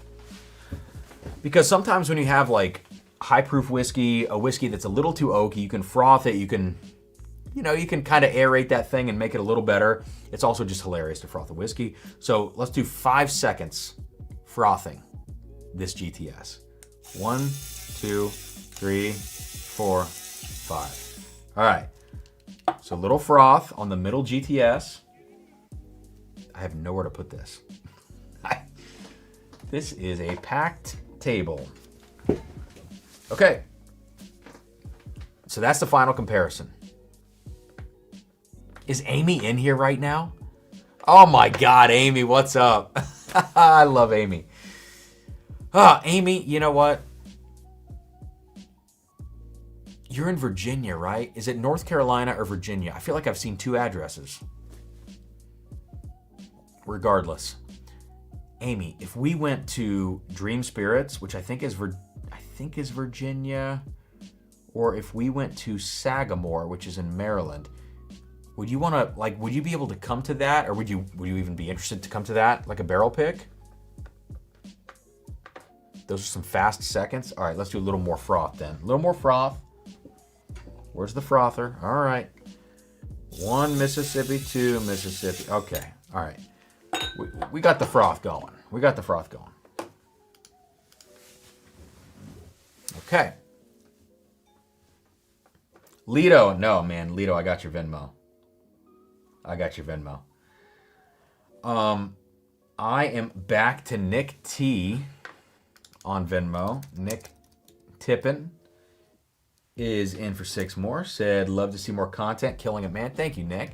So, yeah, we're going to taste the George T. Stagg versus the George T. Stagg Frothed versus the William Heaven Hill 19, which is just a slightly lower proof, but one of my favorite whiskeys of the year. So Cody Boatwright in for 3. Thank you, Cody. Marion W. is in for 10. 2 entries. Says BTAC. Thank you. Lawrence is in for 5 more. Said taters. 2 more. Adam Taylor. Lido, I promise I'm looking at your super chat, in for 4. And Lido, I hope we could do another barrel pick together soon, because that was fun, man, hanging out at Still Austin. And Ken C, I got you in for 2, man. All right, I have about 8 more left on here, and we're done. All right, so GTS by itself. Mike, get out of here, bro. Got a froth in both directions. Need the bi-directional frother from Acme. All right, WLW. Excuse me, GTS. I was reading Brandon's comment about WLW here. All right, GTS on the palate. Unfrothed. Quite aggressive. On the nose. All right. Now on to the frothed version. Wow.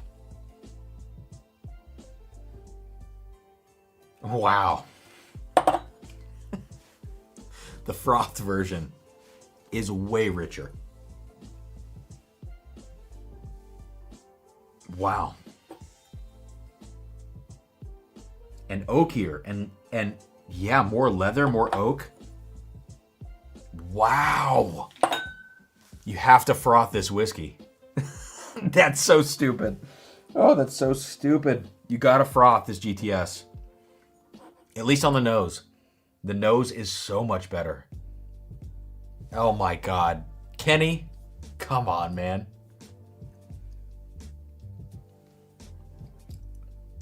Oh my God, it's so much better on the palate too.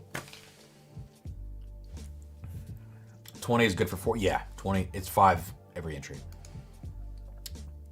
That is so much better. Oh man, okay. Okay.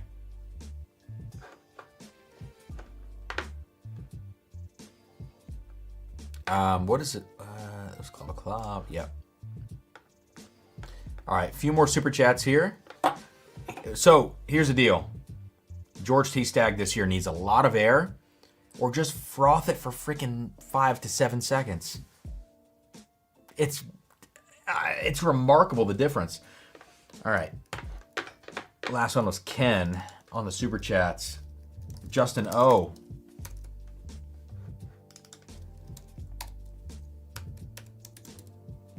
Oh man. Come on now. Justin O is in for 2. Thank you, Justin. All right. Garrett, is that Souther? Souther?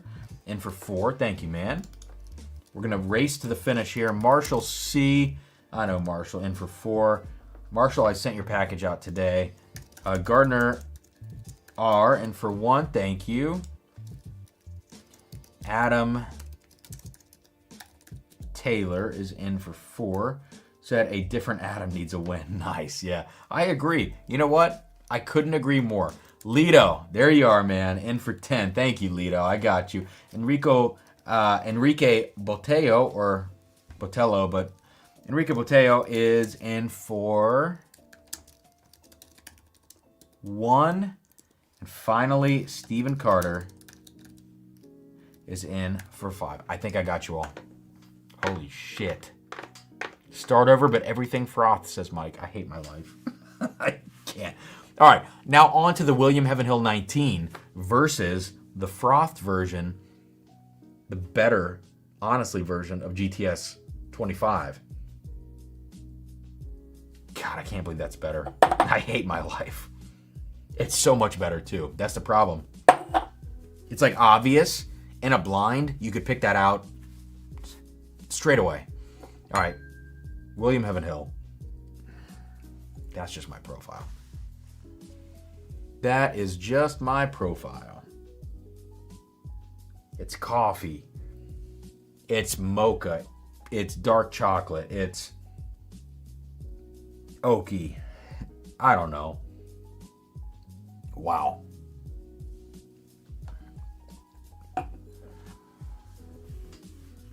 Little barbecue. Little like honey. No. Mesquite. It's a little mesquite barbecue kind of action in the I was gonna say WHH 19, but William Heaven Hill 19. My mom texted me, said, "Love you, get some rest." She knows I'm feeling it. Okay.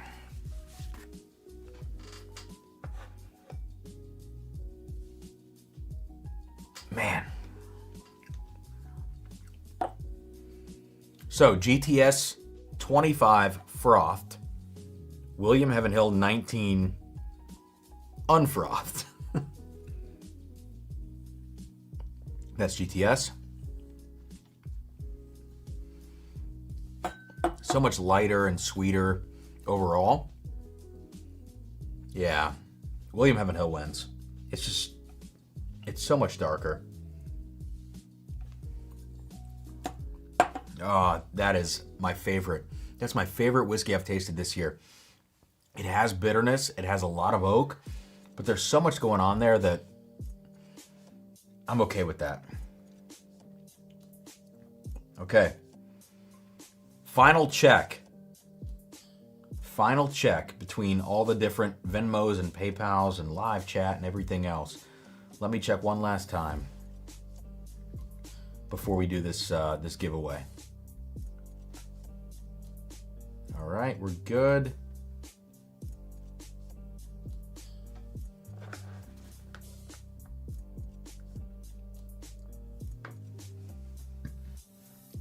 And we are good.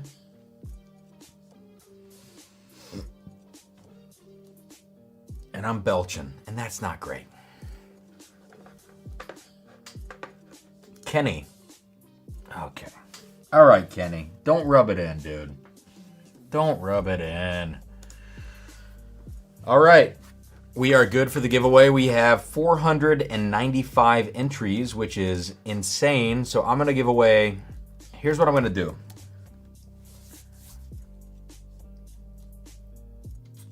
Here is what I'm going to do. I was going to have 3 winners tonight. We're going to have 4 of the BTAC.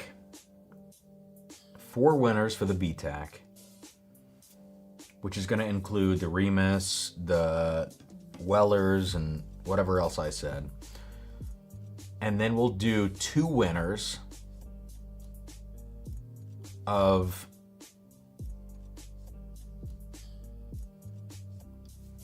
every Weller.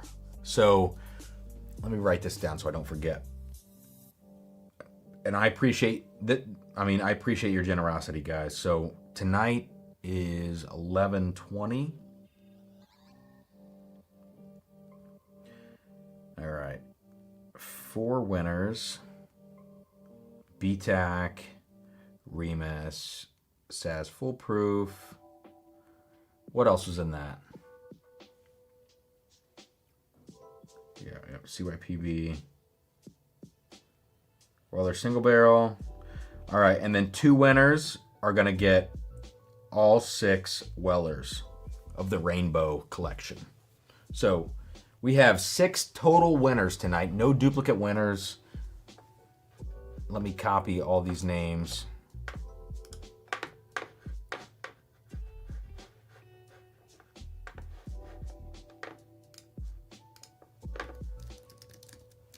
I'm going to go to random.org.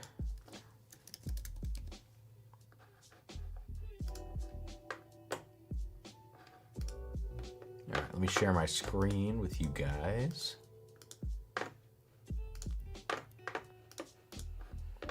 Appreciate it. Listen, guys, whether you were here for the live stream, the giveaway, any combination of the two, I appreciate you being here. So thank you. Like the video, subscribe to the channel, and please join the Patreon. $5 or $10 a month, all the way from Mike and Nova down to Stephen Carter. We're gonna spin it 7 times. Top 6 winners, no duplicate winners. Here we go. 1, 2, 3, 4, 5, 6. Here we go, 7. Boom. Toshi. Ben Arrington. Mike. Toshi is out. So Kyle, Brett, and Wynn. Let me take a picture of this. Congrats to the winners. Toshi cannot win twice. All right. There we go. Adam, you lost. Adam, you lost hard. Adam is the only one I will rub it into who lost tonight. Adam, you lost. And Toshi, Ben, Mike, Kyle, Brett, and Wynn, they beat you. And Terry, I'm sorry you lost. But I'm not sorry Adam lost. Why does my mouse keep right-clicking? Okay, we're good. Cam cheats on blinds. He told me. All right, guys, this was a freaking awesome stream. 3.5 hours, all BTAC, comparisons, 30 to 40 minutes of bottles up front. Great giveaway. I cannot say enough. Thank you guys for being here. And I am going to wrap up with a final pour. Where's it at? I need a glass. I need a glass. A fresh glass. I need a fresh glass. The last one in the room. William LaRue Weller. This year for me, the first and probably only year I'm going to taste all these. WLW is my favorite of this collection, and Eagle Rare 17 is amazing. It really is. I need to compare it to 2023, but this WLW did something to me. It gave me goosebumps. So cheers, guys. Great hang tonight. Discord, voice chat, I don't know. I might die, but cheers, and I'll see you guys soon here on Drums and Drams. Oh, wait. Before I go, I'm an idiot. I'm a freaking idiot. 209 people. Drums and drams@gmail.com. I need your freaking addresses to mail these samples. I'm so sorry.